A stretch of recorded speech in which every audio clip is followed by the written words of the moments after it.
This is a podcast. I wanna hate it, man. I really wanna hate it. I wanna hate it. Hate it, hate it. Gummo, more like Gummo. Am I right? Ketamine I love. More give me. Welcome to episode 11 of IWHI. My name is Brandon, and this is my co-host, Alex Pomorski. Good, yeah, dude. Good to meet you. Good to meet you, best friend. We're currently recording episode 11 here on March 18th, the day after St. Patrick's Day, with lavalier microphones. And I'm recording with my backup Blue Yeti just in case everything goes to Stuff shit. goes awry. Yes. For new listeners, the format of this podcast is divided into two major sections. Pre-watch section, where we watch a trailer and declare whether we want to hate it, love it, or think it's cheesy. And then next, we watch the subject off-air and take notes. Lastly, we record a post-watch section recapping what we just saw, and then we can definitively tell you, the audience, whether we hated it or not, or if we thought it was cheesy. Yes. We also have fun segments such as a death battle against previous episode characters, trivia, goofs, Gosh. and educational content for the whole family. Butterfly in the sky. Come on! IWHI contains foul language and adult subject matter. Peggy 18. Yeah, don't want to listen with kids around. Alright, so with all that out of the way, how about we jump into our first segment titled, I Wanna Hate It, I want to love it. or Is It Cheesy? Cheesy. So, in this segment, we'll discuss some basic preliminary information about the subject of this episode, then declare Whether or not we want to hate it. Yeah. So what is this? This is What is this? 1997's Gummo, but more like Gummo, am I right?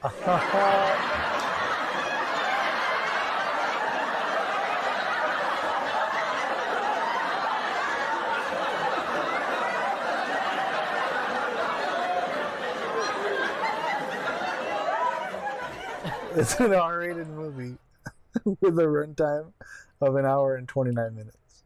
Thank goodness. For context, Wikipedia describes it as an experimental drama film written and directed by Harmony Korine. Yeah. Yeah, Starring fuck. Jacob Reynolds, Nick Sultan, Jacob Sewell, and Chloe Savigny. The film is set, but was not filmed in Xenia, Ohio. Makes me think of Xena Warrior Princess. Or Xenia Onatop from Golden Eye. Oh wow, I haven't seen enough to grasp the reference. It's a good movie. So it's a Midwestern American town that's previously been struck by a devastating tornado. The loose narrative follows several main characters who find odd and destructive ways to pass time, interrupted by vignettes depicting, as previously stated, directed by Harmony Korine. Harmony Korine. Stop it! Watching this movie for my entire life, I Damn, wanted since to, you were born? know a bit about just who this motherfucker is. So here's about him. Yeah, Wikipedia says. So basically, his films are known to feature erratic, loose, transgressive aesthetics, exploring taboo themes, and incorporating experimental techniques and violence. It didn't actually say violence, I said that. He has been acclaimed for his films Gummo and Julian Donkey Boy. Julian Donkey Boy, which In explores 1999, so 2 years after this film we're about to watch, he comes out with Julian Donkey Boy, which explore unconventional narratives and themes of dysfunctional families. Despite the scorn of a majority of mainstream viewers, Korine has won festival prizes at Venice and Rotterdam, among others.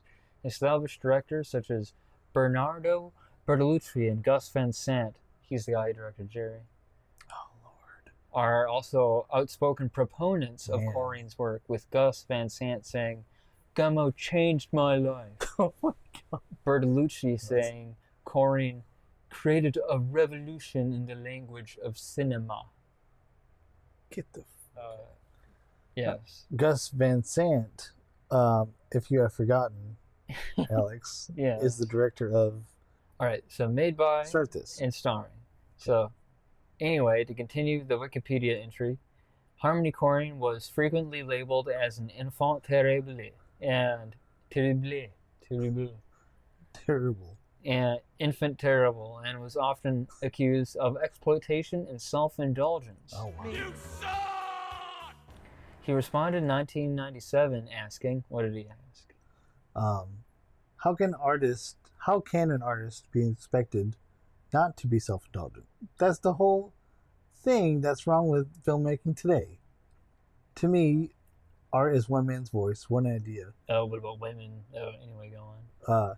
one point of view coming from one person. Corinne feels. Is he talking to himself in the third person here? I don't know, he's such Corinne a feels. self-indulgent. Corinne feels there is no need to justify. He's like Morbius. Justify or Okay. explain the images he puts to the screen, clarifying that they are simply the result of a cinema of passion and obsession. He also added that I mostly just make things to entertain myself and at the same time hope that there is some type of audience that likes what I'm doing. What a stupid fucking quote. So he speaks in the third person like he's like a Dr. Michael Morbius. Yeah, man. Corinne has also stated that film is like a dead art because of people like me. No. Because of taking people chances. not taking chances. And has shown his preference for auteurist works. Yeah. He stated in 1999 that in Autistic, most likely. Oh. No, an autistic person would actually make something interesting. No, I know. This guy made I Gummo. mean, this guy made Gummo. More like Gummo. Am I right? Gummo, am I right?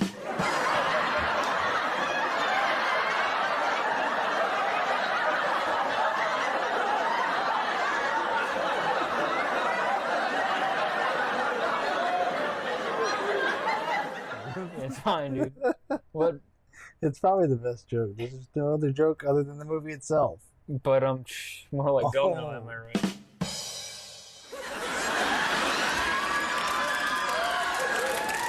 Yeah, man. Never heard of it. In What was that? in another 10 or 15 years, the people that understand and appreciate Gummo or my work will be in positions of power and declare me God.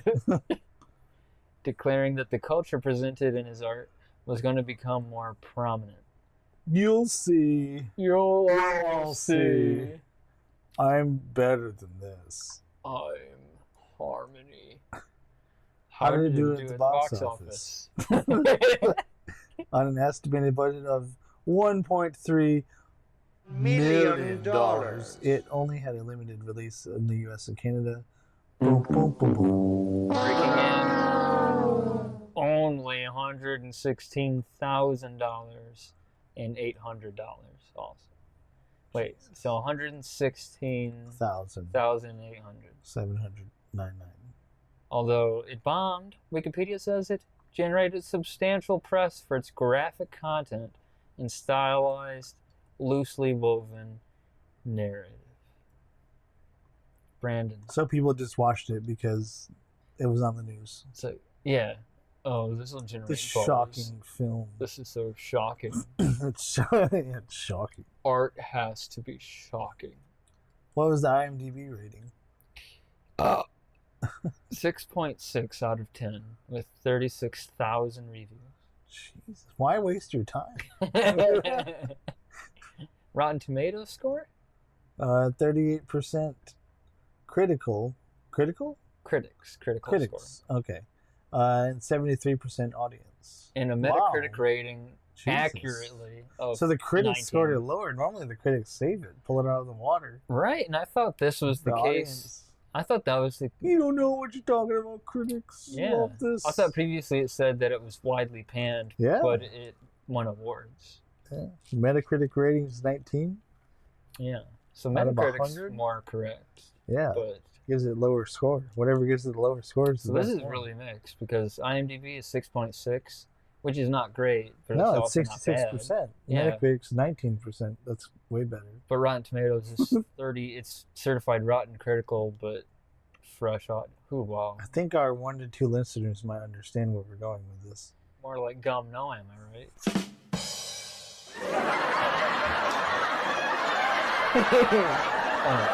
So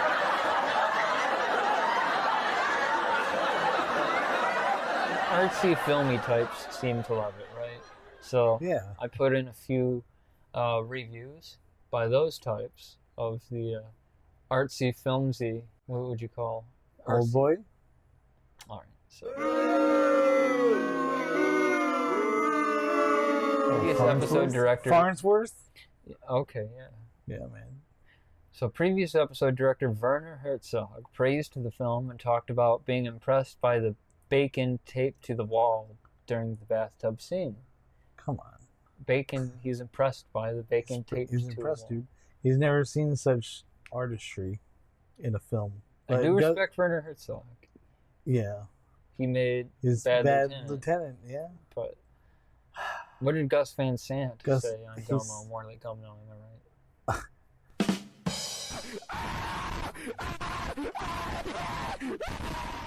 He said, venomous in story, genius in character, victorious in structure, Oh my god. teasingly gentle in epilogue, slapstick in theme, rebellious in nature, honest at heart, Give me a break. inspirational in its creation, and with contempt at the tip of its tongue. Gummo is a Gummo, portrait right. of a small town, middle American life that is both bracingly realistic and hauntingly dreamlike. Oh, brother, this guy stinks! Jerk off motion. Blows his brain out because he can't believe what the fuck he just said. Yeah. Can't live with himself after saying that. Golly.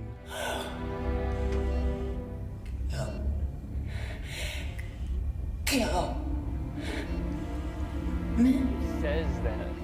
Who says that it means it? Yeah. About this movie. So self-indulgent. Oh my god. All right. I bet but- you somebody paid him to say it. Yeah. That's Harmony too Korine. descriptive. That's way too many.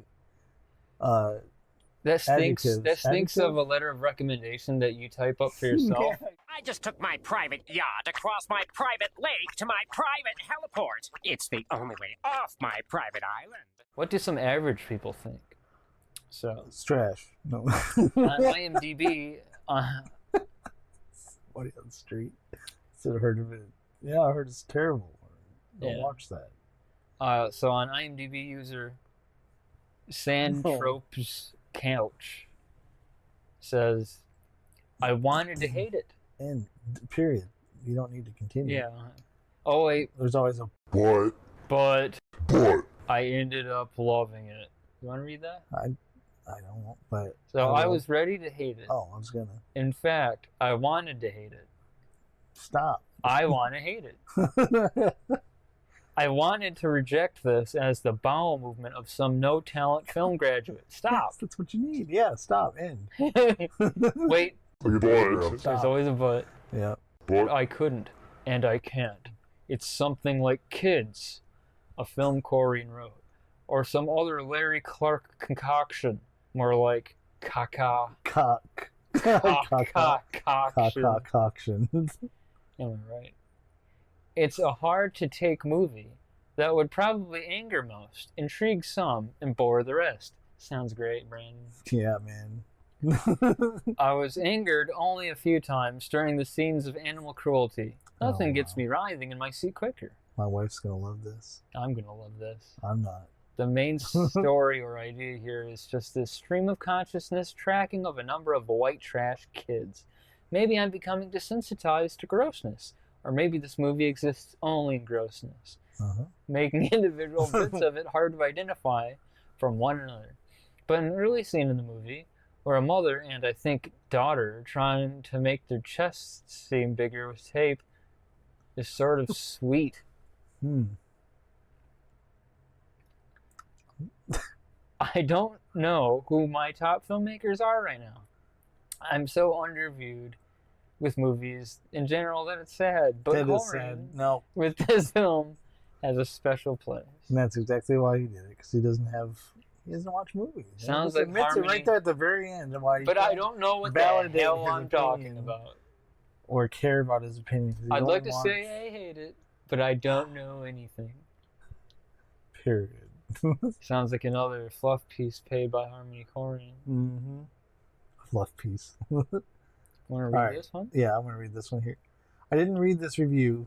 But Wait, you didn't read this No, review? I didn't read. I didn't read this. Jesus Christ, okay. But the title of the review. So, user named Chaos Rampant in 2010 titled a review, Punk Filmmaking at its Scummiest. Who's to say that it's not genuine gutter art? So, Alex, maybe it's gutter art. I think it could qualify as gutter art. I think it is. It's scummy gutter art. Can Alright, we so get those some are negative positive reviews? reviews. Yeah, let's do some I negative. want to read one. Go for it. Mark Caro from the Chicago Tribune said, quote, "The point of all of this nihilism and grotesqueness, you got me. Perhaps Corrine thinks he's getting at some harsh truth and showing troubled youngsters running amok without positive adult role models. But that's the malarkey. There's a difference between unblinkingly observing reality and wallowing in degeneracy." It's a vile scum. God. Lisa Schwartzbaum at Entertainment Weekly said, "There's no artistic or thematic point, except maybe to demonstrate that a young filmmaker is as much in need of someone to say no as the characters in this disingenuous exercise." That's like if you went to go see it at the theater and the person that gives you the ticket just says no. No. No. I'm not allowing not gonna anybody allow to see this. Would you like to see anything else? I'll give you money to see something else. I'll pay you to not watch this. Okay. Alright. Um, Janet Maslin at New York Times say, she said, "October is early, but not too early to acknowledge Harmony Korine's Gummo as the worst film of the year." Insert cheer here. No conceivable competition will match the sourness, cynicism, and pretension of Mr. Korine's debut feature. sounds legit. Sounds like it nails the head of the nail. What am I Good saying? metaphor. Nails the nail on the head. Nails the nail on the head. Hits the nail on the head. bingo. The Baltimore Sun stated that Gummo is one of the most repellent cinematic efforts in recent memory. Whatever small audiences it attracts, and they will be drawn mostly by the prospect of watching something shocking, will wind up leaving the theater in a state of disgust. Oh God, I'm telling you, Amanda's not going to watch this movie with Preach. us. I'm not going to watch this movie with us. I'm not either. I'm going to have to, but I'm not. Brandon, Hmm? Gummo. I know, dude. Gum, no. More like Gummo. Are you excited to watch this? No, Brandon, no. Oh. Are you sure? Awards and nominations. Okay. So, None. No, it no, unfortunately, actually did. Gotham Awards. it won the Gotham Awards, and I can only imagine the Joker was in charge of this. Oh, yeah. Slime Wayne had to stop him. Slime Wayne. Slime Wayne. Slime Wayne, Lay the pain I'm going to lay the pain. on anybody who's watching this Your show. mom's a hoe. Gum, Gum, no. no. You I never like it. know. I'm Oh. on a roll. Yo. Peace, bitch. See you, Batman. Slime Wayne. See you, Batman. See you, Slam that. So it won the Open Palm Award, special mention for Harmony Korine at the Gotham Awards in 1998. It was just a special mention. I know. This but guy, this movie is really stupid. yeah, I didn't say it's good. Okay. Yeah. Could be like the Stinker's bad I know movie. you're all thinking all this. You're all thinking this. Rotterdam International say Film it. Festival K&F Award and Venice Film Festival 1997 winner Fipretti Prize, honorable mention. I don't Why even continue at that point? know, dude. You know it's time to stop. Brandon, have you seen Gummo before? Fortunately, yes. But it was over 10 years ago. in film class? No, I was living in Michigan still, and I don't even remember why I watched it. I think I was just on an experimental film kick, and I watched Eraserhead, and I think Naked Lunch, and then this, and maybe even Funny Games around the same time. That sucks. And then I became a different person. You decided you're never watching movies again? No. I wanted to, I made sure at that point to continue to watch movies because you can't have there's so those many be the different only kinds. movies you've ever seen. Yeah, that too. So, why did we pick? Well, it's only suiting for the podcast. We've been mentioning it, I think, since episode 1, along with I think the we were likes of so Donnie scarred Darko. by those two back to back in a row. Yeah, if you honestly, really think about it, because we were definitely we started sticking to the theme, the thematicness of the podcast. Yeah, so the theme. I want to hate it. I want to hate it. Yeah. And then I think we just added subconsciously. I want to love it. Is it cheesy? I think we had to for our own sanity. So now, yeah, honestly, after Old Boy, there's no way around it. Hated the movie so much. Yeah. We watched a bunch of cheesy and good movies. This might take the cake though. But yeah. No, I don't know. Old Boy's probably. We had to do it. We have to get this out of the way. We have to watch Gummo. We want it, yeah. So I feel like Coyote Peterson about to get stung by something. That's what this kind of is. All right, everybody, we're gonna do it. So. All right, I don't know why I'm doing this. Be but we're prepared gonna- to a listen. giant desert squirrel, centipede, bullet ants. All at once. A It's in a little bowl. So the IMDb plot summary. Lonely residents of a tornado-stricken Ohio town wander the deserted landscape trying to fulfill their boring, nihilistic lives. Sounds boring Sounds and fun. nihilistic. Yeah. Taglines. So the closest I could find is the poster. The poster says, "From the creator of Kids." Yeah, it's the best I got. There's nothing. There's nothing It else. I should could say Gummo, more like Gummo. No. So, Brandon, it's time for our pre-watch rating. Do you want to hate it, love it, or is it cheesy? You want to hate it. I want to hate it. Yeah. Do we want to I hate wanna it? hate Yeah, it. we want to hate it. Gummo, Gummo. what is your pre-watch rating? -5. Out of 5 1,000. stars. Yes. Okay, so out of 5 stars, -5,000 stars. Mhm. So these stars are made out of antimatter. So they Because matter. if a star is made out Two of negatives matter. make a positive. No, you got -5,000. Oh no, you're right. -6 plus -5 is -11. Wait, -6 plus -5? Yeah. That's -1. Wait, yeah. What are you trying to rewrite my brain? I wasn't sure if it was real or not. All right. Oh shit! If you give it -5,000 stars, I don't have want it to be also- positive. Is I guess what I'm saying? Because But I don't know. So I don't know if it's worse than Old Boy yet or Donnie Darko. I think it's going to be in a different class of worse. So I can't rate it It's worse trash. than those but yet. is it garbage? Is it hot, stinky garbage? You know what? I'll give it a 1 out of 5 stars, just to give it room to fall. I'll give it a 0.8. I'll give it a 0.7. I'll give it a 0.25. Jesus, man. Fine, I'll give it 0.25. I'll give it point It can't be the Point. same. 2568. Okay, 2, 4, so you 6, give 8. it higher than Fuck. Yeah, okay, no, Okay. it's not good. All right. All right, Dang so it. out of I 100, lost track where I was in my counting. and out of 100 gum notes, I'll give it 15. Okay. I'll give it 12. Gum nose also? 12 gum nose. Okay. Oh, gum nose? What's your rating scale? 30. 30 gum nose? Yeah. Yeah, higher Double. could be worse. You did 15 and just 30. All right, 60. Double it. I take yours and raise it. No, mine's 60. 60 gum nose for me. All right. Fine. All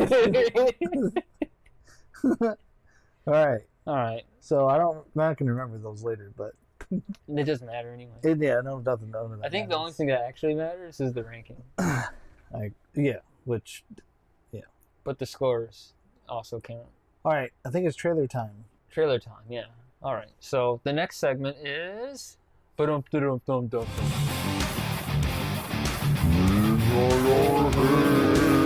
Reignite our hate. I have a trailer here on IMDb. If you watch Okay. that one. Oh, well, I mean, I did But- put a link in the... Oh, never mind. But we could watch it. Ah, IMDb might be more accurate. no. Okay. We're gonna watch it right here. 'Cause All right. Is it a Green Band trailer? It did not have a green band. Well, of course not. Because So if it I'm... shouldn't be a real movie.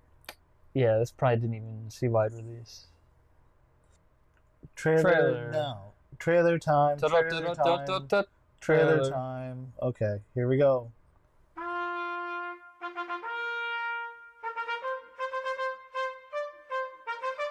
This is on YouTube. It's titled Gummo Trailer by Chelsea Hull. Chelsea More like Gummo trailer. Hull. Gummo Trailer. Okay. Here we go. Minute 43 seconds.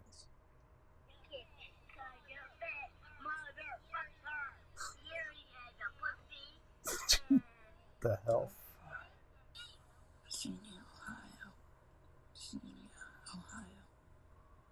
So he's eating spaghetti in a bathtub. Years ago, a tornado hit this place. There's home video of a tornado. Home video of a tornado hitting Ohio. Killed people. A There's a dead coyote. dog, coyote, and Dogs a died. bunny costume hat wearing boy. Houses were split open, and you could see necklaces. Johnny Gummo riding his bike. His buddy, His legs and neck bones were Tuna sticking out Can Randy. all over his A couple white trash boys. A lot of people's Tuna flowers Can died. Randy and Johnny Gummo. But a great tornado. I saw a girl fly through the sky. Oh, okay. and I A low mid looking girl naked, I guess. and some kids died. My neighbor was killed. Kids are still riding through the time. Used to ride their bikes on 3 wheelers. This kid's talking, can't understand what he's saying. Girl Some- shaving off her eyebrows. Yep. Dead Kids cat. killing cats, I think. Yeah. Died in Kenya. Weird looking lady. Yeah, big eyes.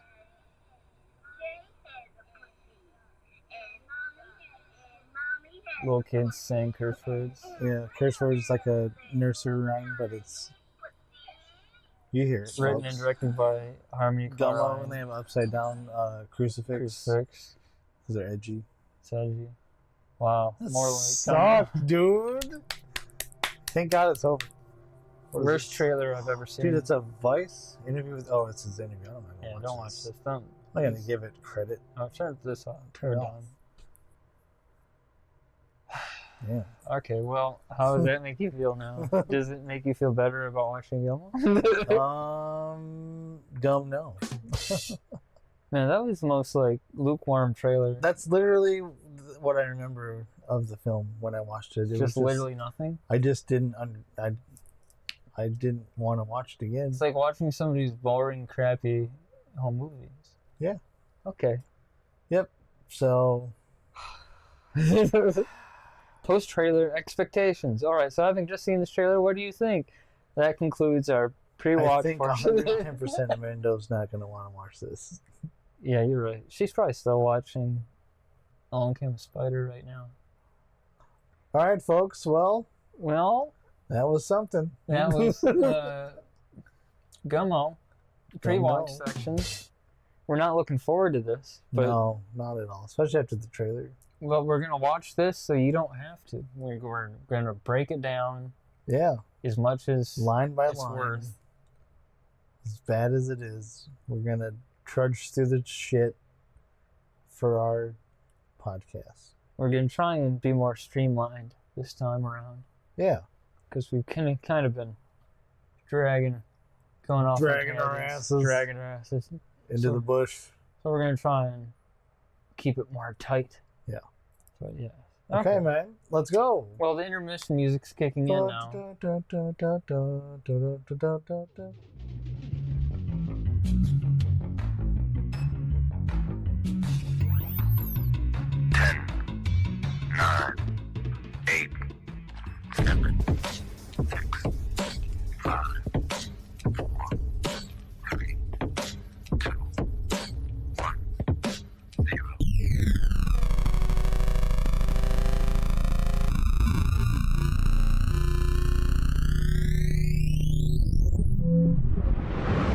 And we're back. Oh, Wait. fuck. Fucking No, hell, dude.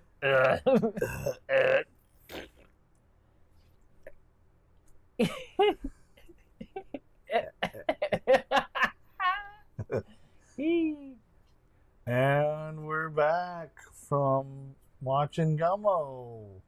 We watched Gummo, and now it's time to give our post-watch analysis on Gummo. More like Gumno, am I right? With our next segment called The Breakdown. But before we do, spoiler warning from here on Shout out. out! Wait, we have to shout out our sponsors. Our sponsors? Yeah. It's like Nestle sponsor? Harmony Korine is our sponsor for this film. Yeah, Harmony Korine made it, so For us. for cinema. For sin. For cinema. Yeah. Keep going small. So before we do spoiler warning from here on out. So this next segment, we're going to go through our notes in chronological order, trying to make sense of what we just witnessed. And we'll also attempt to wait until the end of the segment before revealing our final judgments, right? Yes. It's So- going to be hard, but yes. It's going to be hard. But shall we begin the breakdown, Brandon? Let's begin the breakdown. Woo! Breakdown.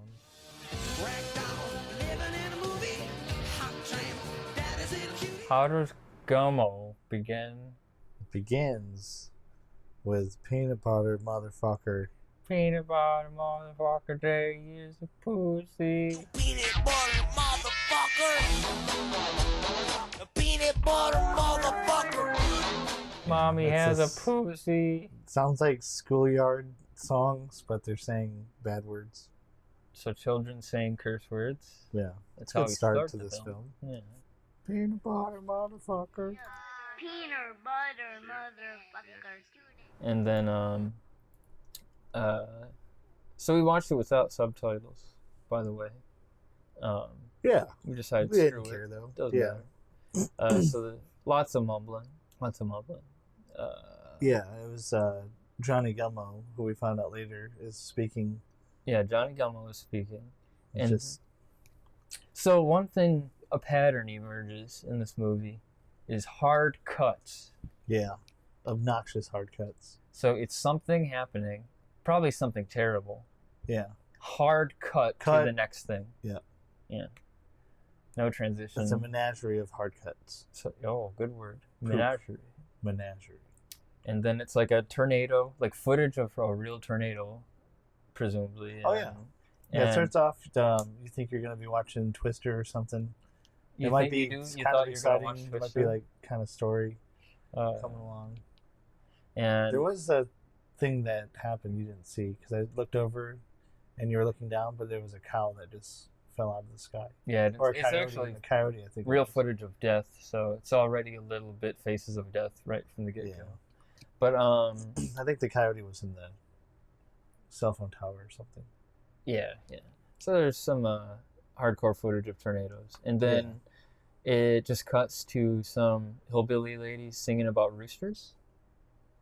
Yeah, it was kind of like the 12 Days of Christmas song. It just kept building on each other. Oh, cock-a-doodle-doo, doodle-doo, doodle-doo. Is that what happens? I'm I gonna- thought it's just this woman awkwardly singing roosters and the chicken hen keep.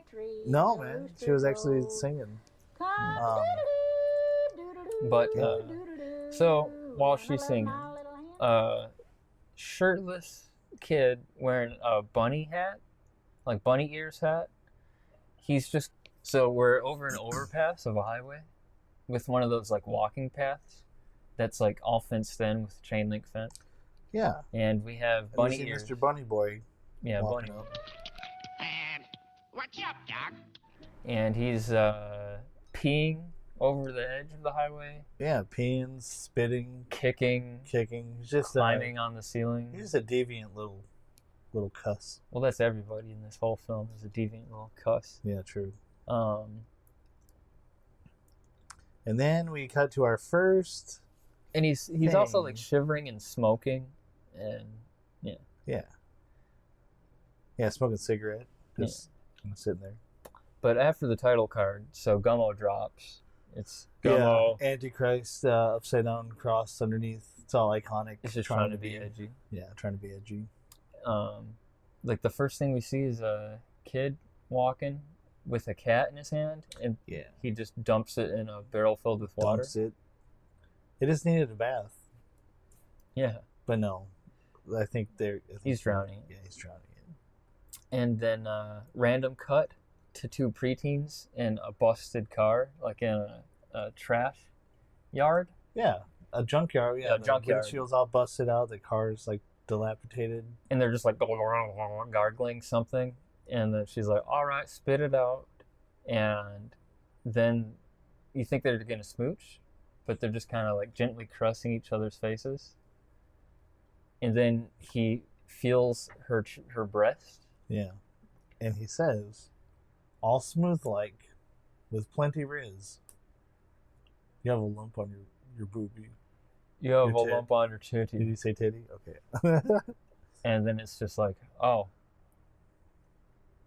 Hard cut. Hard cut. I was waiting for you to say it.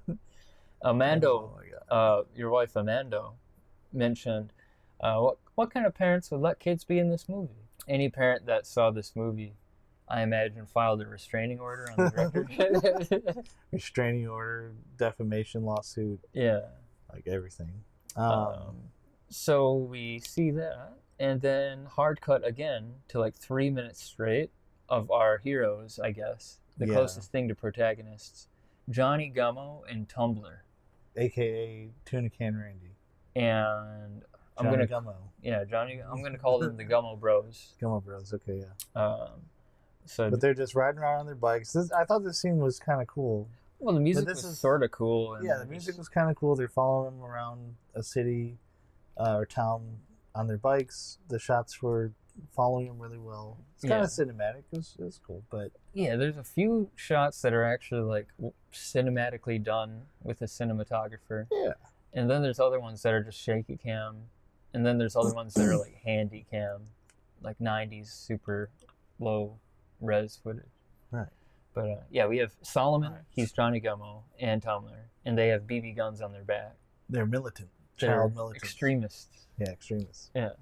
Cat hunters. So that's kind of our introduction to those two. But then hard cut, we have blonde girls. So these are more recurring characters. It's these sisters, and they're just like... I think they're sisters, yeah. Yeah. Well, they got to be. They look exactly the same. Yeah.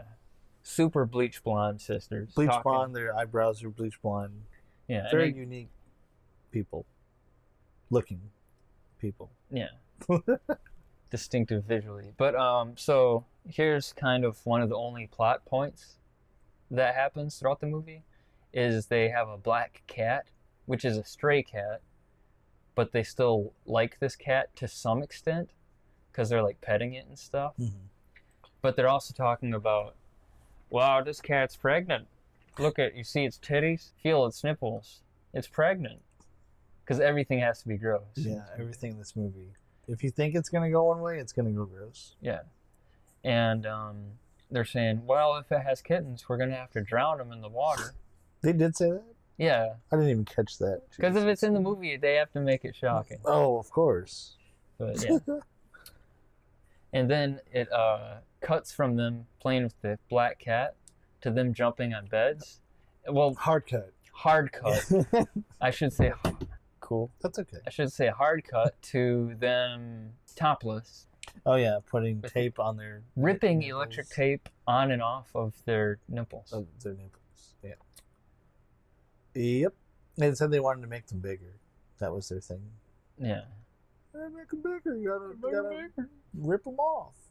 So they hard cut. Hard cut. Probably. They're jumping in beds, and then hard cut.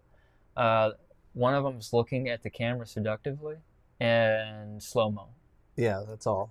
No substance. Just that. Quote from Amando. This is in theaters in the 90s. Yeah. Presumably hard cut to our first newly introduced characters. It was Gummo talking here, just talking about these two brothers. They killed their parents, and yes. So the skinheads. So there's skinheads, right? Yeah. I don't think they explicitly say that they're neo-Nazis, but they have totally shaved heads. There's kind of a montage of them Just pumping literally iron. fighting each other. Well, they're pumping iron while Johnny Gummo narrates, saying, they used to be such nice kids, hair slicked back, you know, which is weird. religious. And then they killed their parents, and here we are. Here we are. And then, yes, it cuts to them in a kitchen, just having kind of an awkward boxing match. Yeah, where they're just kind of standing stationary, punching each other. But they're actually punching each other. Yeah, they're clearly actually like. Because towards the end of the scene, the guy's nose is bleeding and everything. Oh, was it actually? I think his mouth was bleeding. Yeah. No, mouth or nose. But yeah. This is the first time I use this word, and I've used it many times again. What is it? Smut. Smut, yeah. This is just smut trash. It's I'm sorry. I guess I exposed my cards. It's gutter art. It's gutter art, dude. Oh, true. Yeah, that doesn't mean it's bad. And I also noticed art. Notice something here. So, why, if this takes place in Xenia, Ohio, do all these people have extremely thick Southern accents? Right. Every single one of them. Interesting. We're from Michigan, and even up there, they don't do that. My uncle has a twang to him, but it's not even like that. I mean, some people have a twang, but every single character in this has but a it's not deep accent. south. Yeah, it's not deep south. Dang complicated, you know, man. It's like a dang old Rubik's Cube, man. You like talking about blue, red, man, then you get to one side, and then you like messed up the other side. Yeah. Not that there's anything wrong with that accent, but no, it's for not Ohio? suiting. Yeah, for Ohio. Yeah. Anyway, moving on. So we'll reveal later why that's relevant in trivia. Yeah. Johnny Gummo and Tumblr ride bikes again with shaky cam. So they're narrating this is stupid. Poetry about cool gravy the first down their time pants. when they were riding, I thought, but this time it was unnecessarily shaky. It's just like they wanted to be edgy. Yeah. I don't know. Let's be different. Yeah. Divisive. Yeah. They knew they would make people mad, so they did it. Yeah, yeah. And the cinematography is like people spiking the camera constantly. Yeah, it's subpar to give it credit. If you had to give any credit, it's almost like they're trying to make a found footage thing, but they're also clearly Blair not. Witch. But there was maybe 1 to 2 that I did wonder, and it looked believable, but I knew it was all acting anyway. So yeah. They did a couple good ones. Yeah. So cut to young girl talking about her dad sexually abusing her. Yeah. Which she never comes back, by the way. That's a lot of this movie, is we'll cut to characters that we'll never see again. For example, those Skinhead brothers. Yeah, they never the come back. one scene, that's it. Yeah. But all it is, as it's stated even in the description of the movie, they are vignettes. Yeah, skits. So, vignettes. Basically skits in a movie. And so I said, okay, that was worthwhile, seeing this girl talk about being sexually abused. Okay, but moving on. Come back to Gummo Bros. And they're in some kind of store back room area, talking to a shopkeep guy. And you weren't quite sure what was going on, but I knew. Presumably selling dead cats in to a this bag. guy. Yeah. And Tumblr, it cuts to Tumblr center framed and acting right at the camera. I'm pretty smart if I say so myself. Why's that? This afternoon, walked into a fruit store. The clerk thought I was some out-of-town Hank. Those apples will be $2 each, he tells me. That's where I outsmarted him. Hand over a 5. And as he's about to give me $1 change, I say, keep it. We're even. On the way in, I stepped on a grate. You want this by the cat or by the pound? Yeah. Yeah. And you looked at me and you're like, that's acting. That's acting. It's clearly amateur My thought acting, is they were giving the cats to him. He mentioned selling to restaurants, I believe. Oh, so it's probably racist, like selling to... Oh, yeah, of course. Well, I mean, they already have the Deep South, accent and everything, so... And I didn't catch this, but Amando said that the store clerk, they asked him for glue in exchange. Oh, true. Right. So that'll come back in a shot or two after a few more hard after hard cuts. Well, yeah, it's hard. So, yes, this next cut is kind of awkward. It's footage of a real dead cat, I'm presuming. Yeah, with flies on it. Yeah. And presumably actual people that they found and then just handheld camera filmed. Yeah, they're all sitting around in the yard. And he's talking about, like, I poured gasoline down this cat's mouth, and then it never came back. Opened his mouth up, poured some gasoline, man. I ain't never seen that cat since. I'm funny. I'm cool. And then they just drop a hard R-N word. And I can't understand much of what they're saying, but I can I hear that. There's a time and a place, like, to Django, I suppose. Without going too far into it, at least it's... If you're clearly depicting it as a bad thing, then it's like, exactly. Okay, then it's I just can hate understand. speech at that point. Yeah. So they're just promoting it. They're glamorizing it, you know. They're just showing it. Yeah, I guess it's up to us to decide whether it's bad. But it's already in poor taste because of the movie itself. Yeah. So, the movie is poor It's not taste. like they're documenting for use of good of the film. It's just like, further telling you that this is a... I guess it's for the viewer to decide what the value of showing a dead cat and then some hillbillies saying the hard R-N word is. Yeah. So, okay. There's not much. But they don't give you much time to dwell on that because hard cut. Yep, hard cut again. Dismal music as Gummo Bros are sitting under an overpass, it looks like. Yeah. They were like totally out of it. They had plastic bags. Pretty sure they were high. Huffing. Yeah, big time high. Huffing glue. We figured it was the glue. Yeah. So they're just laying around, getting high under overpass. Ooh.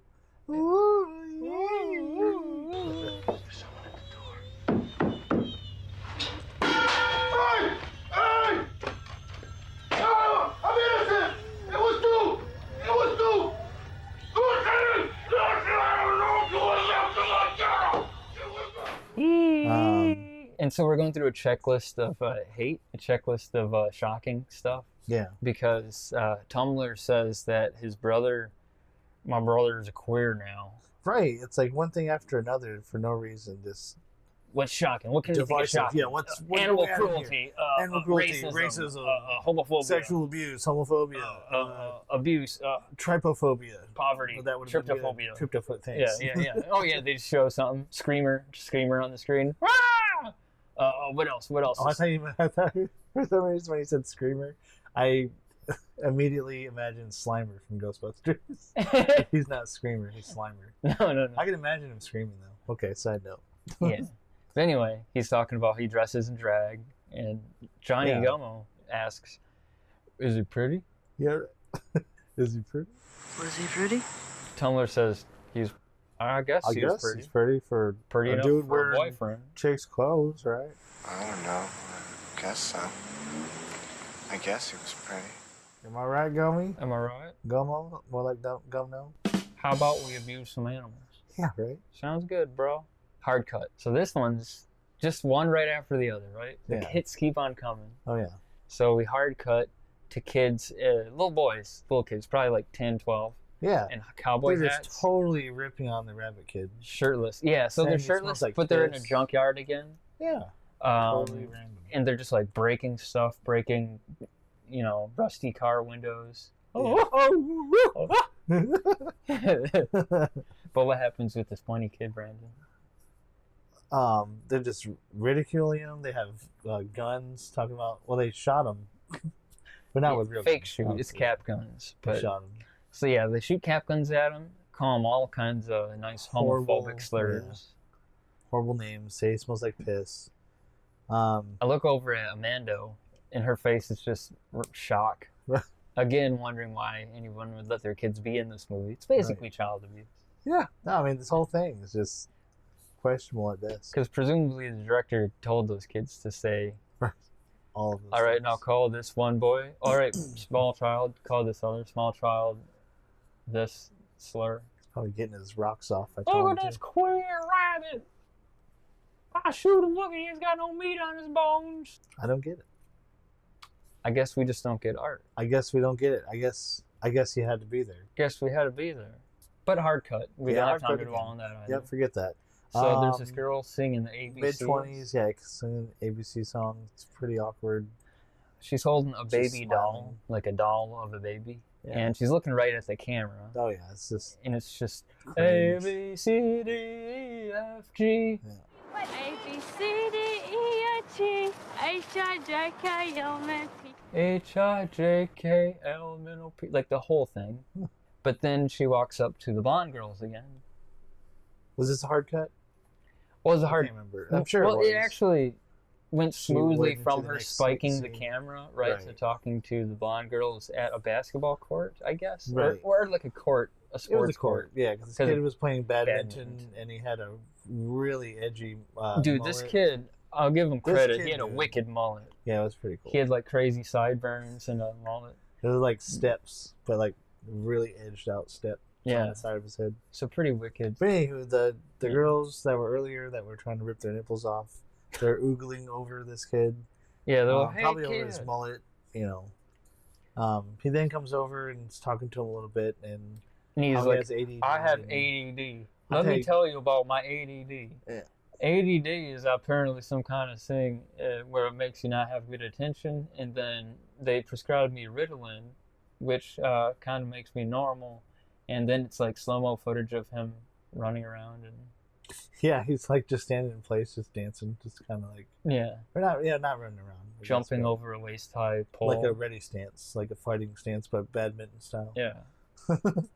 This kid's all right, but we never see him again. Yeah, Because hard cut. anytime something is kind of cool, the director seems to pull it back.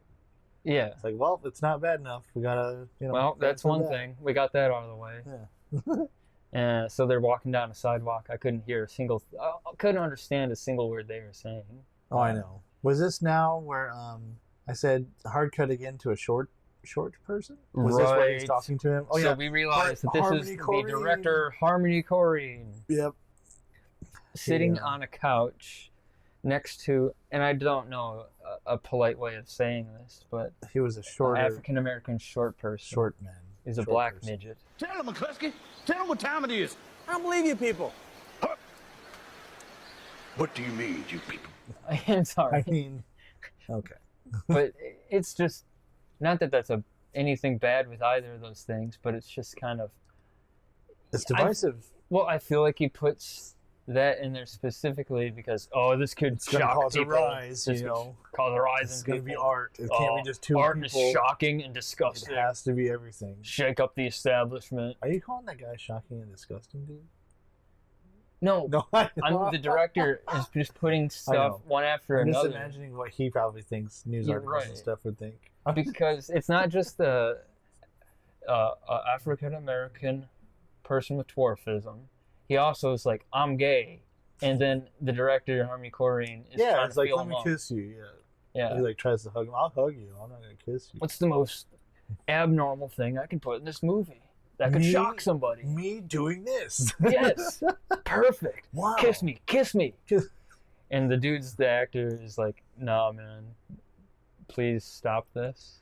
Now you can go ahead and ridicule me, but for some reason, I liked Harmony Korine's acting. But I really only think it's because That's cringe. from dude. what I saw, it looked like he was actually wasted, probably. I mean, he probably was. Which He- makes it he more poured a authentic. little bit of beer So on that's his my head thing. at the end. Yeah, I think it seemed authentic, whereas the entire movie, besides the actual director's acting, seems fake.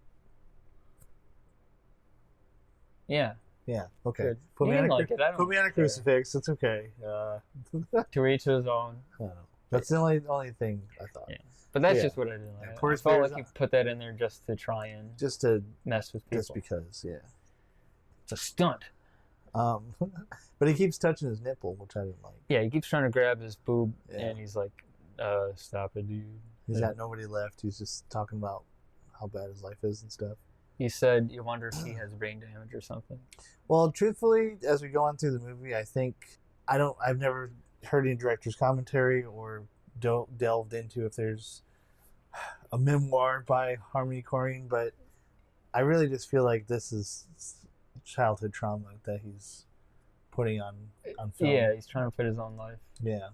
Because later on, we'll mention it, there's one... A very clear allusion to his real life. Yes. But we'll say that later. Yeah. All right. That's okay. That's okay. Hard cut. Yeah, hard cut.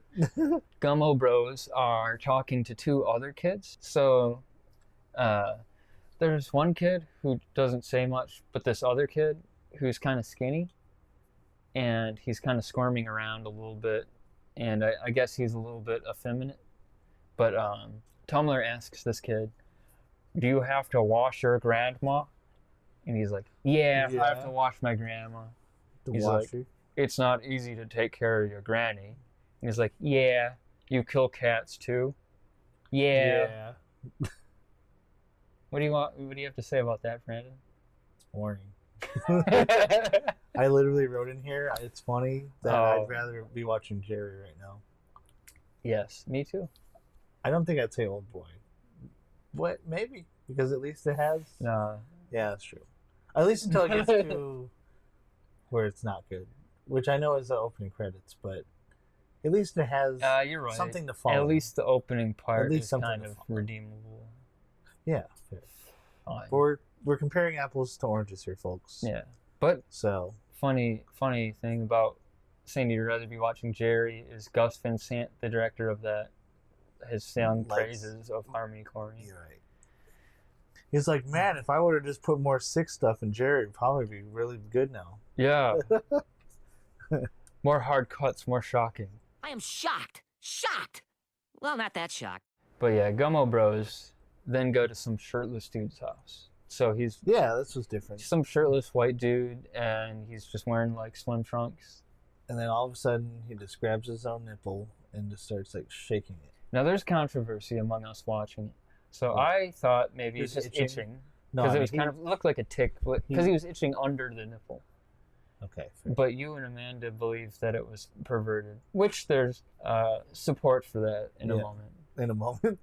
But in the next hard cut. But they give him money, and he puts money in a short. So this dude's apparently some kind of pimp. Some kind of pimp. Keep it pimping, Blair. Here we go. Because he asks, okay, do you want to fuck her? Do you both want to fuck her? Well, you want to fuck her? Yeah. Well, you gonna fuck her too? Yeah. You know, because the next shocking thing on the checklist is prostitution. Oh, exactly. Yeah, he's just going down a list of controversial things. What could be shocking? What could be shocking? What could be art shocking? So basically, Tumblr goes Randy. Did they say that in the movie? No, I swear to God, I just made it up. I'll stop saying if it's making you upset. It's making me so upset. I'm pretty sure I just said it when we were watching it. Or... Because is it Tumblr who's Tuna Can Randy? Did we say it in the first episode in the pre-watch? I don't know. I don't either. I'll just stop calling him Tuna Can Randy. There's Tumblr and there's Johnny Gummo. Tumblr, Tummler. Yeah, I didn't know if it was Tumblr. I know, it's Tumblr. Damn, girl. That's Tuna Can Randy, but it's not in. My bad, my correct. It's Tumblr. So Tumblr, it goes in first. Tumblr goes in first. Has Whoopi. Presumably, because the door closes and the nipple guy peeps in on it. Yeah, he peeps in, but Tumblr walks out, it's like fixing his clothes. And stuff, it's clearly implied that he did. But then it's Johnny Gummo's turn to go in, and when he goes in, Randy. Yeah, when Johnny Gummo goes in for his turn, for his go at Whoopi, what's his face? The shirtless man is peeking through the doors a little bit. Yeah. Door window up top of the door. So Johnny Gummo's like just awkwardly standing around while shirtless guy's peeping in on like a hatch above the door frame. And this is where he touches his nipple again. Yeah. But you can clearly see like he's playing with the doing nipple. Something. Yeah. Oh yeah. Hard cut probably to Johnny Gummo and the girl. It's his turn to go in the room, and she's just not normal. So she's clearly somehow some kind of neurodivergent. Yeah, normal is not a good word to use. So let's say she's not. No character in this movie is. I almost said appropriate. Nobody is. Everybody in this movie is some kind of shocking or disturbing. Eccentric. Yeah, okay, shocking, disturbing. You're right. So this is just another thing on the checklist. Yeah. Oh, it's not just prostitution. It's prostitution of a simple person. Well, she does seem to have a mental issue. Yeah, because it's not straight up like, hey, baby, you want a bone or whatever. She's like, let me smell your wrist. It's very childlike. Yes. See, and right there, divisive. It's not she's like just. a child. It's not divisive. And It's shocking. Gummo's already a child, and that girl's probably maybe a year or two older than him. And he's so young. She says, let me smell your wrist. And he's like, my mom put cherry water on my wrist. And she's like, I like cherries. And she says, "You got hands like a girl." And he's like, "No, I don't." And she's like, "Yeah, you do." And he's like, "Yeah, I do." I do, you're right. All right. Let me read your fortune. So she reads his fortune, and then... I can't remember what his fortune was. I but... couldn't understand. He blows a little kiss at her, and then winks, and then... BAM! Hard cut. No. Oh, I wrote a hard cut in my notes. He boops her nose also. Oh, he does. And then hard cut. And then hard cut. Okay. Yeah. Hard cut. Boop, hard cut. Yeah. Okay. And I said right here, I was really upset that the director is avoiding any sense of conventional film story. Yeah. It's like you want to see more. And again, maybe let's pause right here and try and think of any kind of consistent scene-to-scene plots. So there's only two that I can think of. Johnny Gummo and Tumblr. Johnny It's Gummo. just following them though. Johnny Gummo and Tumblr. BB guns. They want to shoot cats. That's one plot. Sell cats. Okay. That's a big thing too, because they had that other guy that was a competition. Yeah, for them. yeah. But in general, so the plot baseline threads, it's about killing cats. Killing selling cats. Okay, so that's Gummo Bros. That's their plot. Yeah. All right, we have the blonde sisters, and the only consistent plot in their scenes are they like a black cat. Their appearances and that. Yeah. Effectively. Yeah. They like a black cat, and Johnny Gummo and Tumblr want to shoot cats. And the bunny boy. The bunny boy, he has less of a plot, and he's more like a character that just tra-la-las through the story occasionally. Oh, there's nothing else shocking to put in? Let's put bunny boy. Yeah, he's recurring, but he doesn't do anything. But you made a funny comment. So there's a shocking similarity I noticed, that Donnie Darko has a prominent symbolic character who's dressed as a bunny, and so does this. And both of these suck. Oh wait, no. Saving. You tell us. Coincidence? Oh yeah, don't say. I can't reveal my thoughts. Okay. Moving on. Hard cut to a cat on a string that's murdered on film. I see your notes say smut. I read it like 20 times. Yeah. Smut. Yeah, they're just trying to be edgy again. It's the Gummo Bros. Yeah. And they're slapping a hanging dead cat with sticks to porno grind music. Like, Smut.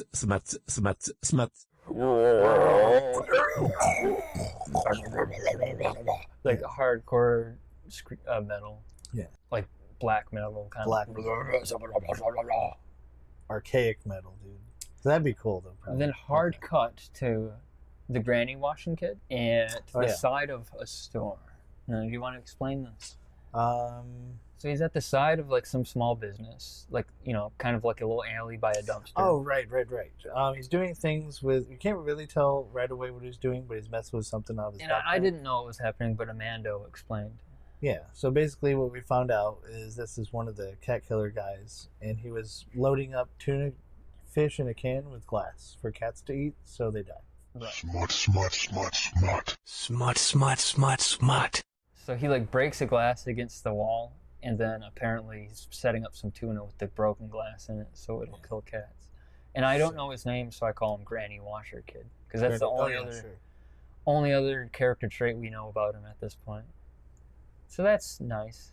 Yeah, that's fun for the family. I mean, it doesn't have to be, but I guess if there's one redeeming thing about this movie, it's that anytime you see something disturbing, you can be pretty guaranteed that it'll hard cut in 3 seconds. Yeah, that is true. It's not like it doesn't just make you watch it doesn't really linger on anything for too long. That's one bonus. Yeah. It's that you get little micro shocks. Micro shock. Yeah, there you go. Micro shock.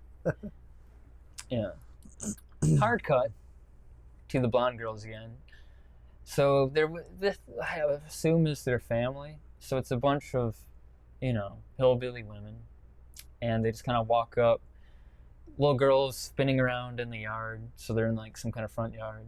Yeah. And then the blonde girls just kind of like sit on these two women, two large women. They're literally just talking about nothing. Doing their toenails. Yep. And I just wrote, boring. This is exhausting, man. Yeah, I peeked over at your note and saw it. I saw that too. And honestly, I was feeling the same way at that point. Because you can't follow it. It's just senseless. Yeah. It's simultaneously sensory overload while also being senseless. Exactly. Because there's no point to anything.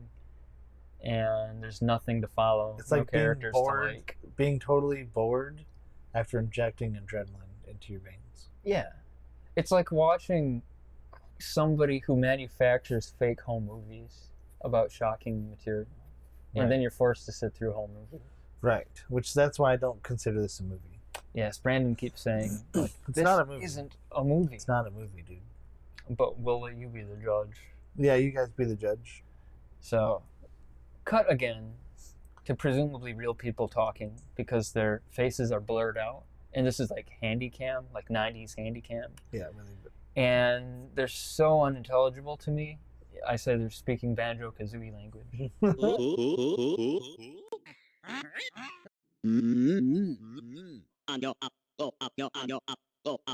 Hard cut. Johnny Gummo comes back. And this part, Alex really liked. I don't know if it's because it... Right, so you thought it was something ridiculous, or actually kind of clicked here. I was about to say something clicked. Because we got Johnny Gummo. Johnny Gummo, the kid who's on the poster, the main dude, he's taping together spoons with masking I think it was spoons and forks, too. Yeah. It was silverware. Silverware. Taping together silverware. He goes down into the Gummo lair, which is his basement. Yeah. Super grimy basement filled with junk. And he's doing a workout. He's lifting them like dumbbells in a big mirror. So the whole wall of this basement is a mirror. I actually not really, but I did like this shot setup for some reason. It was the design. It was genius. It wasn't genius by any means, but it was just, I don't know. I liked it because it showed the whole wide basement and there's this huge wall that's just a mirror. Yeah. This is one of the shots that's not just shaky cam. Exactly. It looks like it's actually set up. Right. By I guess that's probably why I liked it. And anyway, his mom comes down and starts to like criticize his workout form. Yeah. She's You're like, gonna pull all your muscles out of your little neck. Look at this. Look at your shoulder's gonna pop out of its socket. Like the size of you're a string bean. String bean, yeah. What are you doing lifting weights? I'm lifting. You're gonna stunt your growth with those things. You're gonna get peg leg shoulders and pinched neck nerves. It's not good to lift while you're growing. I could see your shoulder popping out. Look, the way it raises and gets smaller, raises and gets smaller. It's gonna pop out of joint. That's not healthy. Look at it. It's gonna pop. But this is... So we watched a David Letterman interview with Harmony Korine right before watching this. Yeah, random, but... And we just so happened to hear him mention that his dad was a famous tap dancer. So that directly ties into the next thing. Yeah, which is basically... It was his mom that was saying this, right? Right. Yeah, so his mom... Like your dad so was they're in a messy basement filled with clutter, and his mom picks up a pair of tap dance shoes. Yeah. Which is kind of funny, because they're like 4 or 5 sizes too big. Yeah. But she's dancing really good with those shoes. Well, she's mentioning that Johnny Gummo's dad is dead, apparently, but he was a famous tap dancer. Yep. And that's what we think now, is that maybe... So he might... Director just talking in his own life somehow. His own sick thoughts. He's putting his own sick brain into this film and showing us, forcing us to see guttural art trash. And like you said, yes. So his mom is trying to get him to smile. You know, she's like... Oh, yeah, this whole part. Right? Yeah, she's like, come on, just smile. Just smile, like the Joker. She's like, just smile. She literally points a revolver at his head, and she says she'll blow your brains out if you don't smile. And then she starts tap dancing. Okay, you son of a bitch, if you don't smile, I'm gonna kill you, okay? I've killed before and I will kill again. I will pick up your brains all over the floor. You came out of my womb and I'll stick you right back in my womb. If you don't smile, I'm going to kill you.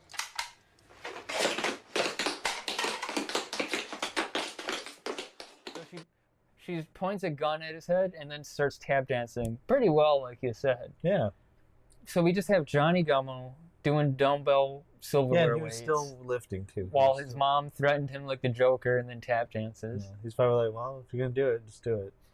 Yeah. He's over at that point. He's just over his life. And I wrote, she's the best character so far. Yeah. But no, he's probably just looking at his little silverware dumbbells like, just do it. Yeah. And he's not a good character. Clearly, he's trying to find cats to kill. So, but yeah, she neck dances at the camera like an ostrich. Oh, yeah. Yeah, that was stupid. Yeah. And then, well, hard cut. What do we see next? We have albino woman, and it's just like it just reminds me of YouTube videos that we're just watching, or TikToks that just home videos just pops up, like you said, slice of life, and she's just explaining about herself. I'm an albino woman. I have pretty fair skin. I have blue eyes. It looks like she's just got out of work because she's wearing like an apron, a uniform or something. Yeah. She's by a car in a parking lot. I don't remember how it got brought up, but she mentions that she thinks Patrick She said her favorite movie stars are Pamela Anderson. Oh, right. And Patrick Swayze because he's sexy and good looking. And then she says here, I would pay money to touch him. Yeah. I love that man to death. I would pay money to touch him. I was born without any toes at all. I didn't even get to write that because after I would pay money to touch him, I wrote that down, and she said that, and I heard it, and I'm like, I'm not even gonna write it down because there's too much. This movie's exhausting. Yeah, it's exhausting. When I was born without any toes on my feet at all. I would pick up things with the balls of my feet instead of my toes. I had trouble walking on my feet. But hard cut. Oh, God. Two identical twins washing each other's backs. And this is like the only part in the whole movie that has captions on it. I don't even remember the captions on this one, did it? You wrote it down. Identical twins, Xenia, Ohio. Oh, right. Sorry, yeah. Died 1983. And that's the thing. So he's trying to tie in all these people that are affected by this tornado, but there's no substance to it. It's just... You saying that just made me realize that must be the only connective tissue, is that this town was affected by a tornado. Yeah, I mean, that's it. But there's nobody throughout it that mentions, like, well, my life is this way because of the tornado. Right. And honestly, the town wasn't in shambles or anything. I mean, it was just like a poverty-stricken town. The people well, foreshadowing, doesn't matter. When Gummo's in the bathtub, the bathroom's just a wreck. Yeah. You know, that's not even But I don't outside think the that's house. related to a tornado. That's That's what I'm just saying. because it's a poverty-stricken town with poor maintenance and That's what I'm saying. So to further what you're saying, a there's town nothing- somehow where no every damage. single human being there has horrifying mental illnesses, I presume. Right. But there's not a single normal person. No. Not in Harmony Corinne's brain. No. What I'm saying is that, you know, there was no damage or anything in the town.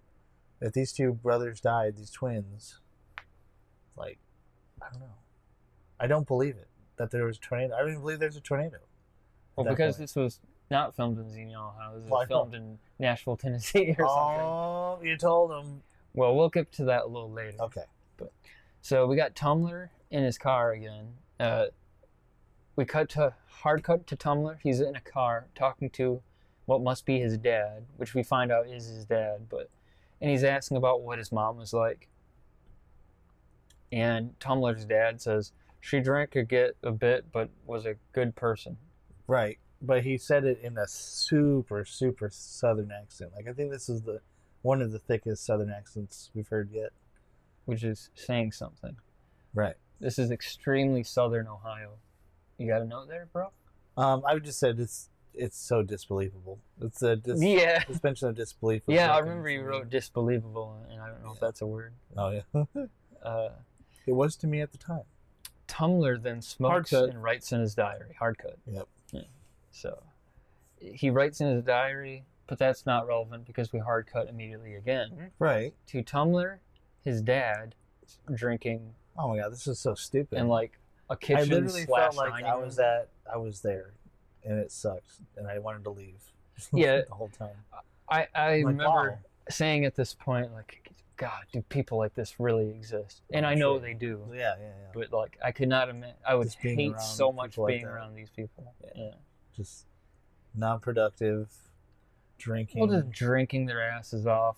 Everybody shirtless, all the dudes, and there's smoking, drinking, and then playing arm wrestling. So that's what they're doing. That's the activity that they're communally doing at this moment. They're arm wrestling.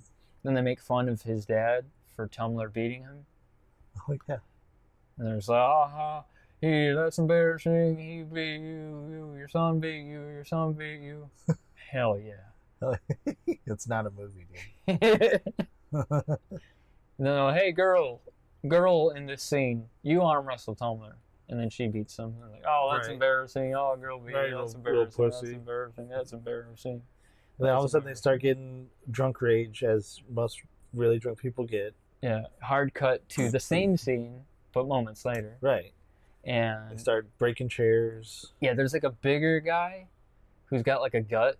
Yeah. And then there's like a guy with a shirt on, but he's got almost like dreads. He's got like floofy hair. Oh yeah. And he's just egging him on. He floofy hair dude is kind of wrestling a chair. And they're like, get his ass. Yeah. Kick his ass. Kick that chair's ass. It's a chair. Yeah, it's a chair. Like elbow drops it, I think, at one point. Yeah, he's like beating him up. Beat your ass chair. Get him. I'm gonna beat your ass chair. Kick him. Yeah, kick his ass. All the asses you had in you, chair. I'm gonna beat your ass now. I'm gonna beat your ass. I'm gonna put my ass on your ass. And then he tags in bigger guy. The bigger guy takes a crack at the chair. Oh yeah. Starts bending the metal and slamming on the ground. Yeah, he's trying to break it as much as he can. Thought he was just gonna throw the chair at somebody at that point. And then randomly, I don't know if he was there the whole time, but the African American man, he was just there. The with dwarfism, is there wearing an Israel shirt. Yeah. Is that going to trigger somebody? Just to be there. Just put him in. He probably wasn't even supposed to be, but that Harmony's like, oh no, leave this scene isn't annoying enough, isn't shocking enough. Right. We got to put stuff in that might make somebody mad. We have to catch people's eye, you know. Yeah. So, big guy destroys a chair, and then they just kind of throw it away. Good. I said I really want to do the same thing and pretend that it's a movie just to say I did and reach the level of cult status as Harmony Korine. What a joke. Meaning I want to make my own movie like this and just claim it's cinema. And then what I was thinking is airstrike this whole town. Oh yeah, sure. Wipe it off the map. There's nothing redeemable here. This was around where we did mention the rabbit similarities between Donnie Darko and this. Yeah, so Rabbit Boy, he pops in again. And then he pops back out. Yeah, I mean, we're getting to speed cuts at this point. We're in a very disheveled living room. And Rich is crawling all over the place. This little boy's, for some reason, adjusting crooked pictures on a wall. And then when he lifts one picture off the wall, and this... It's kind of cool, but pretty disgusting. It's disgusting because it's clearly real. It's somebody's actual house. And when he moves it, a bunch of little bugs skitter out. My wife said, wow, this is what it looks something like. It looks like a day at my job. Yeah. Because she unfortunately has to go to crisis calls. Yes. So these people... And unfortunately, a lot of crisis calls are people with mental Yeah. disorders who do not take care of their own. Everything, yeah. So, but no, she's told me stories before. She'd go to houses and the floor is like moving. Yeah, No joke. And she doesn't want to sit on the couch. She has before, because sometimes the clients are so insistent. They're like, no, come on, it's so hot out here. I'll get you water. And they probably give them water, and it's just filled with pond matter. Yeah. Like you can actually see amoebas swimming around in it. And don't get me wrong, audience. I don't hate the poor and the mentally ill or anything, but I hate Harmony Korine. It's shocking. We wish we could save the because he's exploiting this. Everybody's a person, so he's using this appropriating. Let's use that fancy word. Well, appropriating is like when you say like he's Portuguese. You're a white guy with dreads, and you're like try to adopt a Rastafarian culture and stuff. But you're a privileged white dude. Yeah. But I feel like Harmony Korine, You're right. He is appropriating. Kind of is, He's though. appropriating like the hillbilly poverty Of aesthetic, Ohio. but he's clearly probably some privileged white kid Oh yeah, there's no way. because he's fancy, He's artsy, not. fartsy, and he's In his interviews, I believe we've caught him saying that he wanted this to be appreciated down the line of cinema. Like, he was making it to be a cult movie, basically. We'll have some quotes. He knew what he was doing, folks. Yeah, we'll have quotes from Harmony Korine after the breakdown. But yeah, it doesn't sound like he himself is a poverty-stricken, down-to-earth person. Sounds like you're totally right, Brandon. He's appropriating and exploiting these people, right, for his own. It's like it's not even gaslighting. It's embellishing. I don't know. He's making it a lot worse than it probably is. Like, maybe not. I don't know. I've never been to there. I don't feel like he's trying to uplift these people or anything. He's using Exactly. it. It's all He's a using these downer. people as a way That's to shock boost his value. own status. It's like, wow, look at this poor people. Look at these poor people. How can I film them and then gain accolades for it? Yeah. All right, let's hard cut again. Yeah, sorry. All right, cut. so little kid moving pictures, spiders crawl from behind it. It's gross. We pan over to see Johnny Gummo and Tumblr, the Gummy Bros, and Hi again. Yep, some girl also. I don't know if we've ever seen her before, but she's huffing glue. I don't think so. And this scene is to orchestral music. Oh yeah. So I don't remember what it was, but you're right. That classes the scene up a little. Hard cut. Hard cut. To the girl with the lump in her breast. What's going on there? She was in the hospital. Oh no, she wasn't in the hospital, but she was just saying how she, quote, has to get her boobie cut off. She doesn't want it to happen because then the boys won't like her.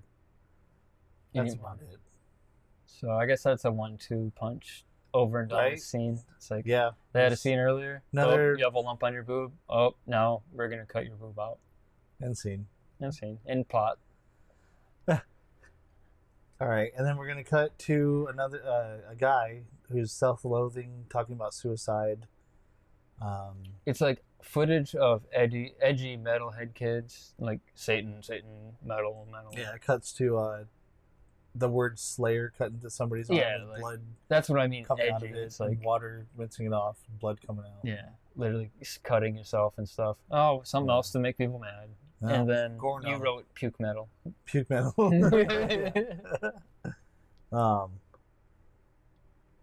So I said it was a lot of quick cuts here. I mean, that's just an observation. yeah.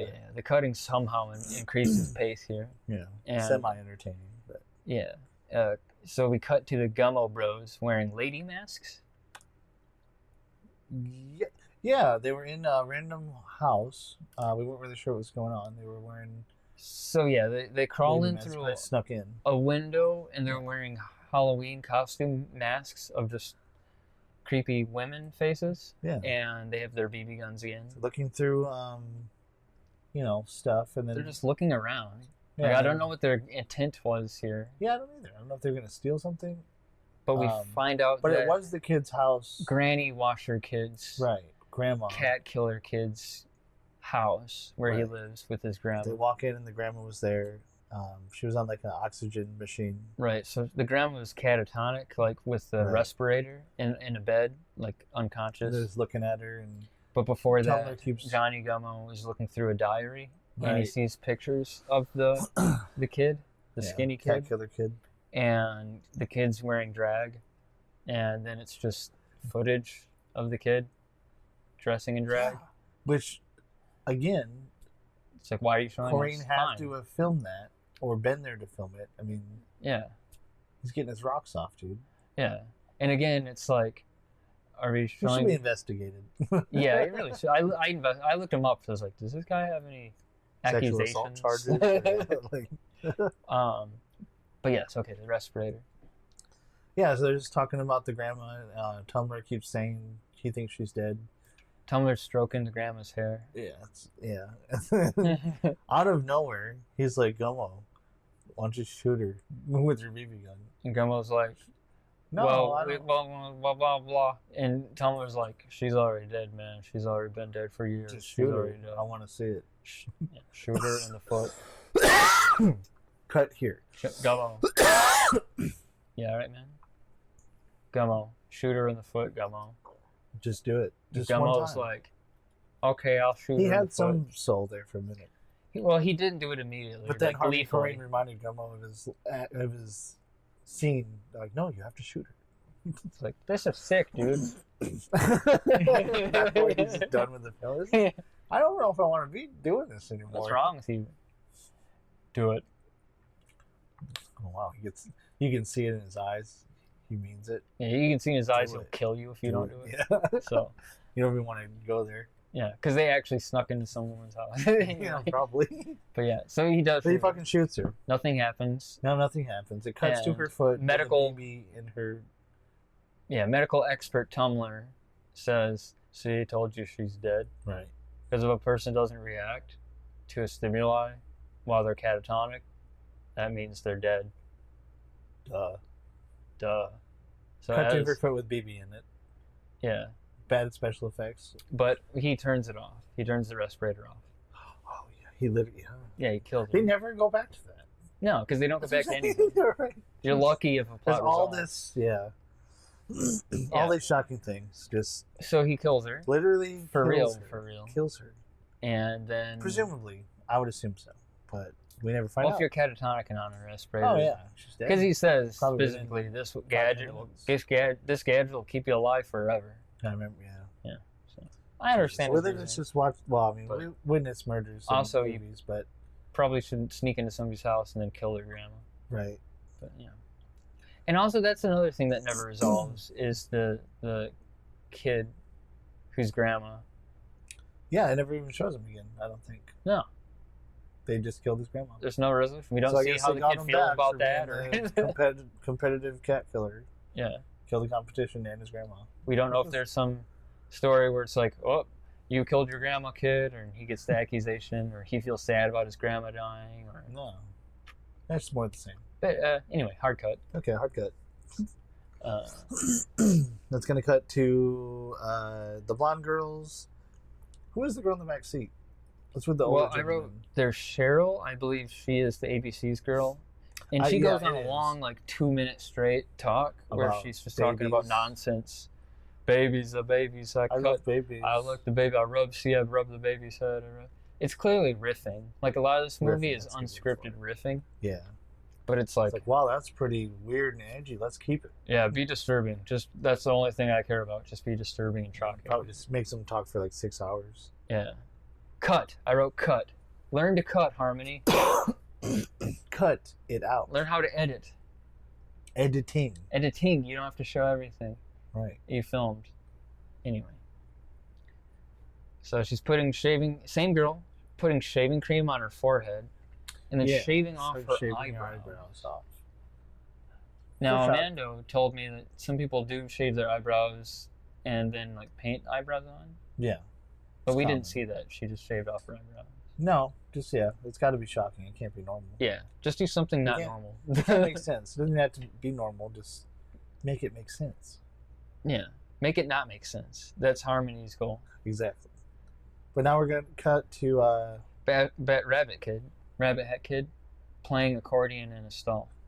oh, there was a lot of random scenes here. You're right. Yeah, Okay. I don't blame you for trying to make sense of it, Yeah, I mean, but there's just a lot of stuff that has no I relevance. see where we match here on our notes. Oh, okay.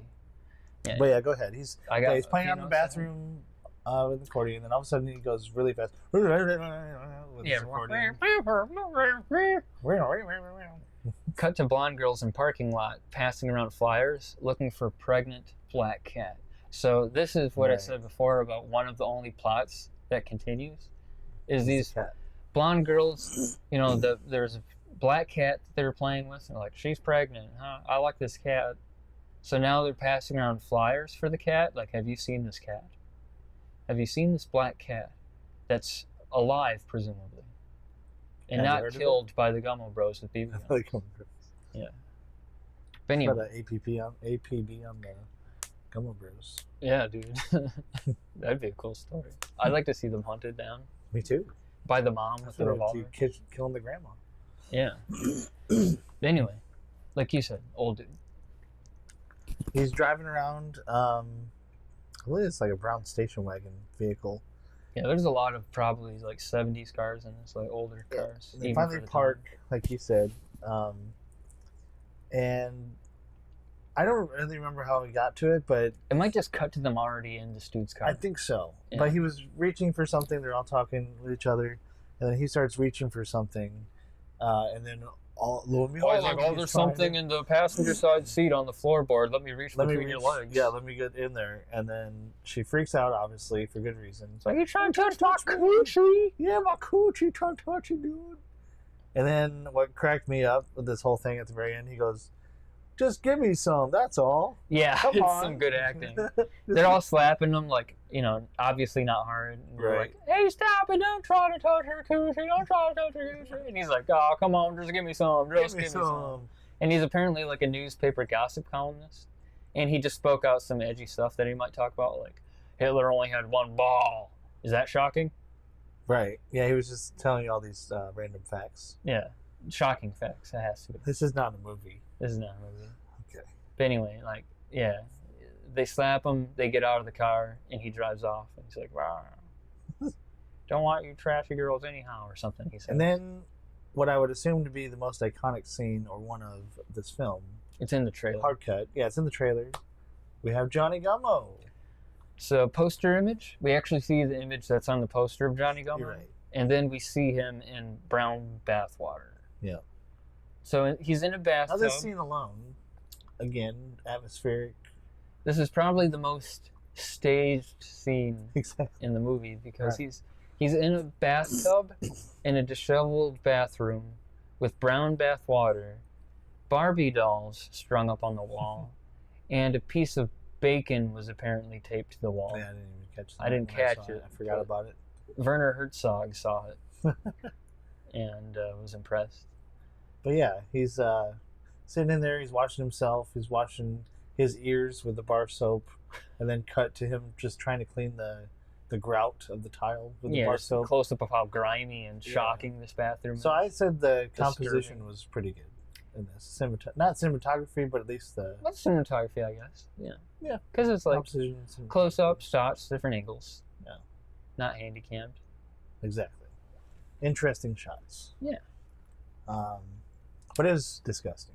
Yeah, because he had spaghetti all over his face. Right. So his mom, he's eating the sloppily. mom, the tap dancing mom comes in, and she is like, "Here, let me give you some spaghetti and milk." Yeah. And so she puts a bath. tray down on the bath. Don't spill it in the bath. And she gets a knock at the door, and it's two kids. black kids, Yeah. and they're like, apparently, they look like Jehovah's Witnesses or Stand-up something. dudes. They're in nice suits, but they are selling candy bars for charity, apparently. She's like, okay. $1. Yeah. Yeah, so she buys the candy bar, brings it to Gummo, and so Johnny Gummo is simultaneously eating spaghetti and a chocolate bar. Yeah. He drops the chocolate bar in the brown water and then picks it up and continues eating both at the same time, all over his mouth. So sloppy. Yeah, very sloppy. Wet macaroni noises. And is it disgusting, Brandon? That's beyond disgusting. I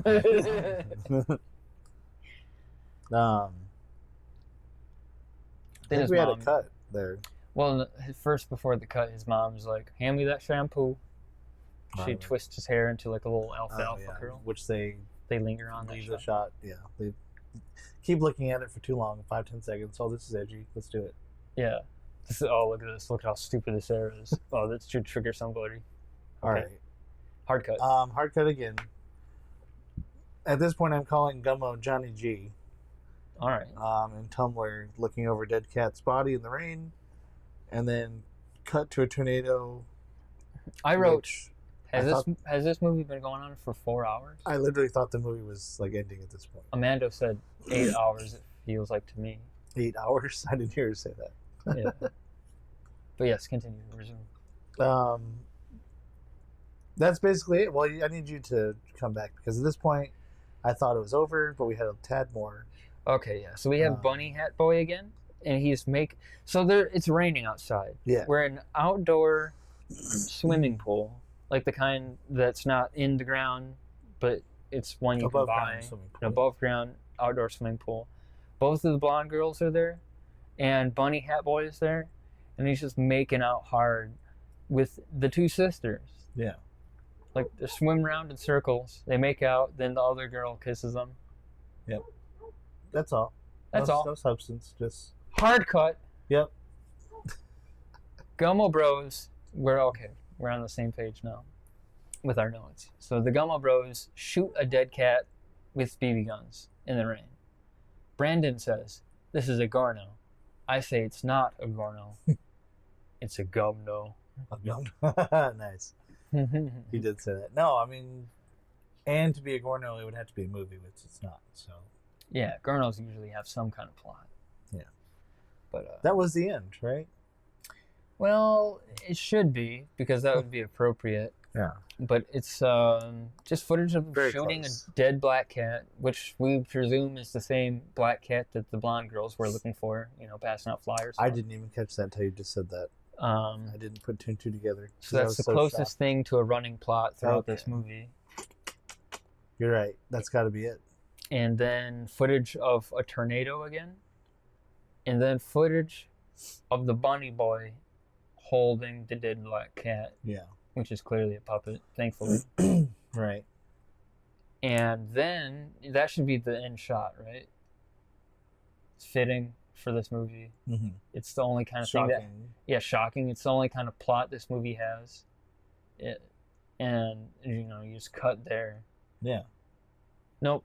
We cut to footage of the two big ladies sitting in a small bed together, singing, "Jesus loves me." And then the credits start as they keep singing for a minute. And then Amanda says, "This is the best part of the movie." The credits. Yeah, when it's finally over. And then even the credits have a hard cut, because the music cuts to porno grind puke music again. Right, puke metal. We didn't mention, I thought you were going to say it, I didn't mention it. The two kids that sold Gummo's mom the chocolate, it cuts to them and they're just talking about how much money they're going to stack, and I didn't mention it because it's more exploitative stuff, and it's like a white guy writing dialogue for two black kids to be talking in what he thinks is their slang. What they would say, right? Yeah. It's divisive, cringe, smut. It's divisive. It's ahead of its time. People just don't understand. Right, you just don't understand. True art pushes boundaries. Oh, this pushes some boundaries. It pushes something. Push it to the limit. Test their patience. Tries their luck. Push to the edge. I don't give a. Yeah, dude. Ricky Pajamas. Definitely pushed me. And that was over. And that's it, folks. If you couldn't follow, neither could we. So congratulations. That concludes the breakdown. That's the movie. Now, did we hate it? Let's have a breather for a second.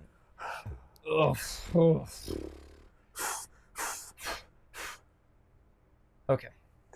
Hard cut. To the next segment.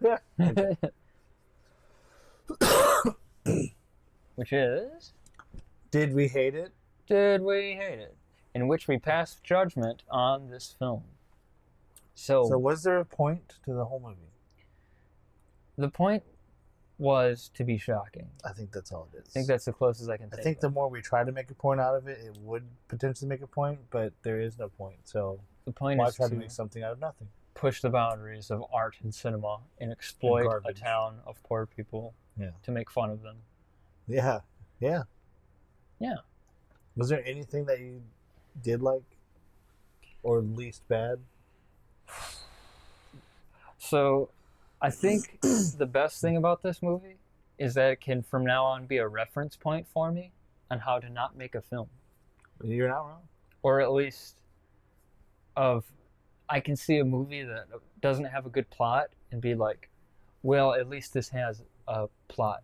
Exactly. And editing. Remember, it was like 5-10 minutes into the movie, I think, and I looked at Amanda and was like, We're not going to make movies like this. Yeah. This isn't what I would like to do. This Yeah. isn't... When I say film, it's not this. Man. Probably the worst. Just the whole thing. I don't know. Well, I don't like the what's your shock favorite scenes. or least bad part of the movie? Or if you can't Just those think two of... scenes where Gummo's in the bathtub, but just for the cinematography, Okay. and the basement scene cinematography. Yeah, mine would be the basement scene. Yeah. Because the And mom... it's my only favorite part of the movie is just seeing those two scenes. I don't like anything else, so... I would agree. I would rank the basement scene a little higher, just because he's got spoon dumbbells. It was the most constructed scene, I think. Yeah. Between him putting the things together, the dumbbells, walking all the way down. Yeah. The mom gets chocolate. Like, it's a whole...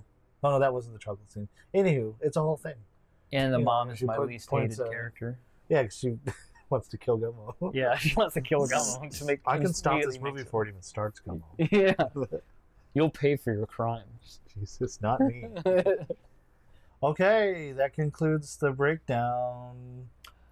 Now it's time for our final segment entitled "Did We Hate It?" Did we hate it? Did we hate it? We're gonna pass judgment now On Gummo. to this wannabe film. So, Brandon, what was the overall moral or point of this story? To kill cats and make money if you're poor. Damn. That's probably what Harmony Korine would say to be edgy, right? Yeah, dude. He would say the edgiest thing.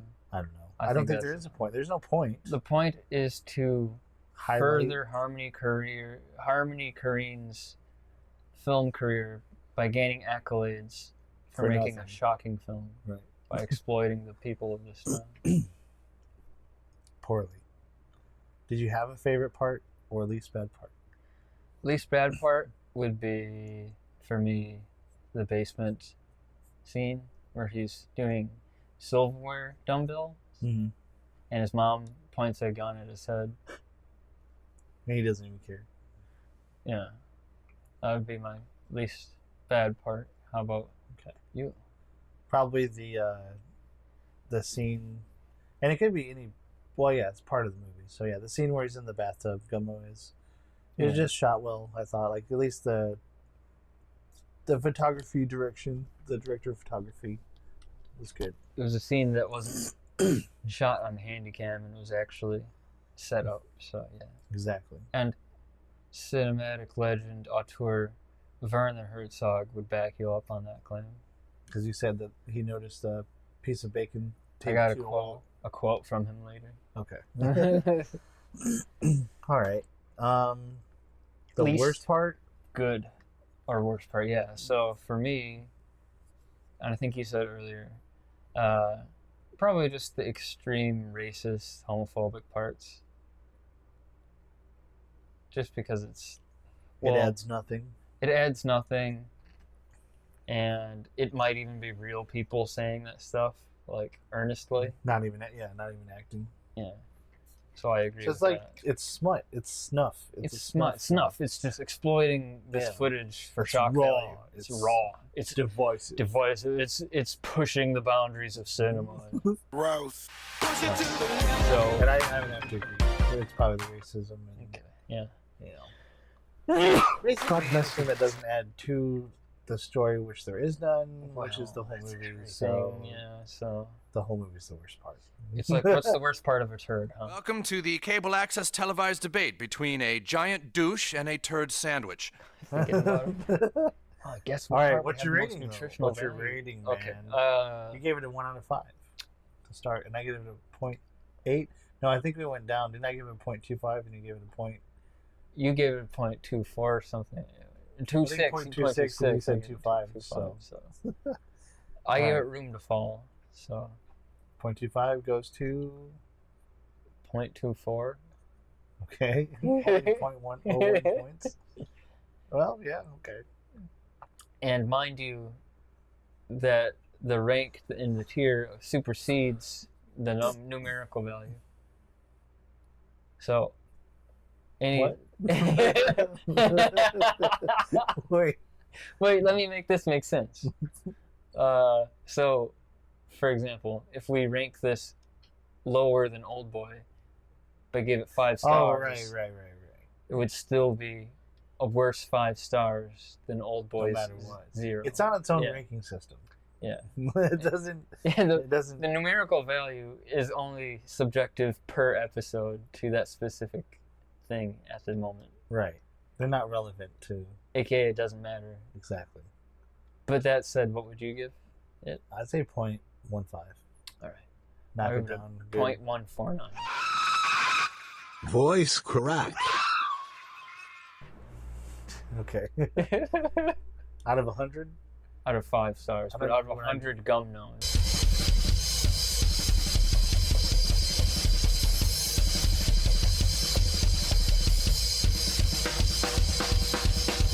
Both of our tier this time. Okay. I can't remember what I gave it. I think you gave it like You need to 6 start or writing it down next time, I think. Doesn't matter. Okay. Yeah. At this moment, how many Gumnos? Gum nose? 99. All right, man. I'll give it 99.001 Gumnos. Perfect. Was there Okay. any characters that you did like at all? The mom. Oh, you said the mom, yeah. Johnny Gummo's mom. Okay. Madam Gummo. Mainly because she pointed a gun at Gummo's head and then tap danced. Gotcha. No, I agree. She's like one of the only characters that does anything nice too. She's like helping her son. She's gonna I put guess.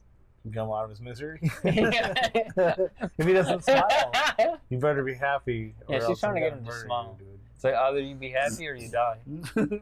Both are good options. And then she washes In your his hair. situation. Yeah. She gives him spaghetti, milk, Yeah, chocolate, water. I don't need it. I don't need it. I definitely don't need it. I don't need it. Washes his hair. What's not to like? So that was mine. Okay. I don't know. For me, probably Harmony Korine to the director and his cameo. no. Even with me not liking it. Wait, yeah, not liking it. I don't think so. Probably. I want to say Gummo, to be totally honest.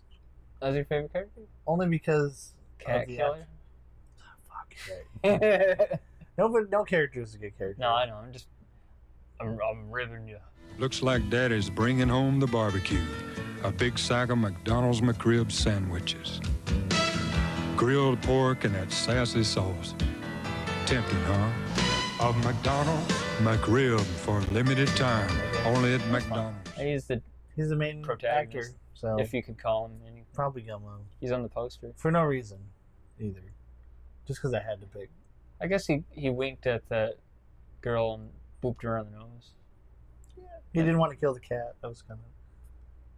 But he did later. He smacked a dead cat with sticks and then shot a dead cat with a BB gun. And then they were looking for cats to kill him. Shot.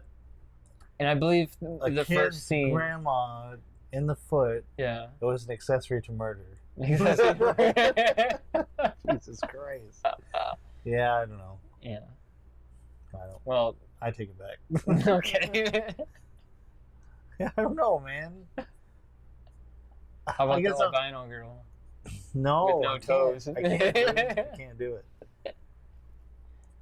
I guess okay. I'll just side with you. Okay, you don't have to. I have to. No, I do. Okay. I've gone down my list. There has of to be options. consensus. Okay. Who would you recast this movie with?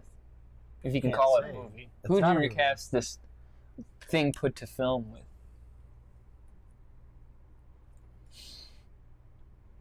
Brandon? Ask me that again. Who would you recast this with? This thing with? NA. Nah.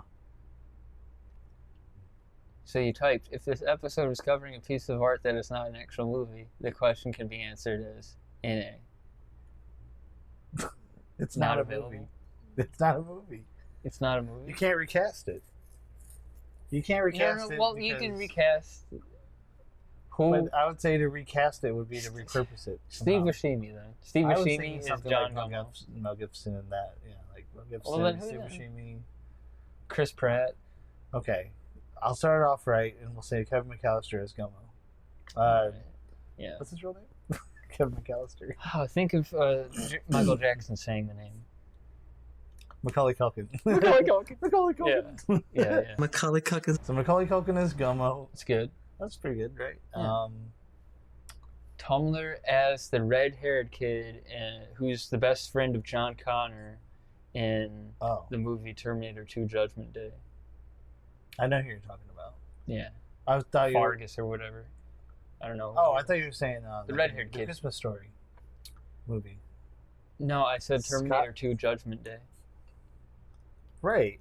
Yeah, but I know who you're talking about. All right. So this kid, right? No. Oh. But you said Fargus.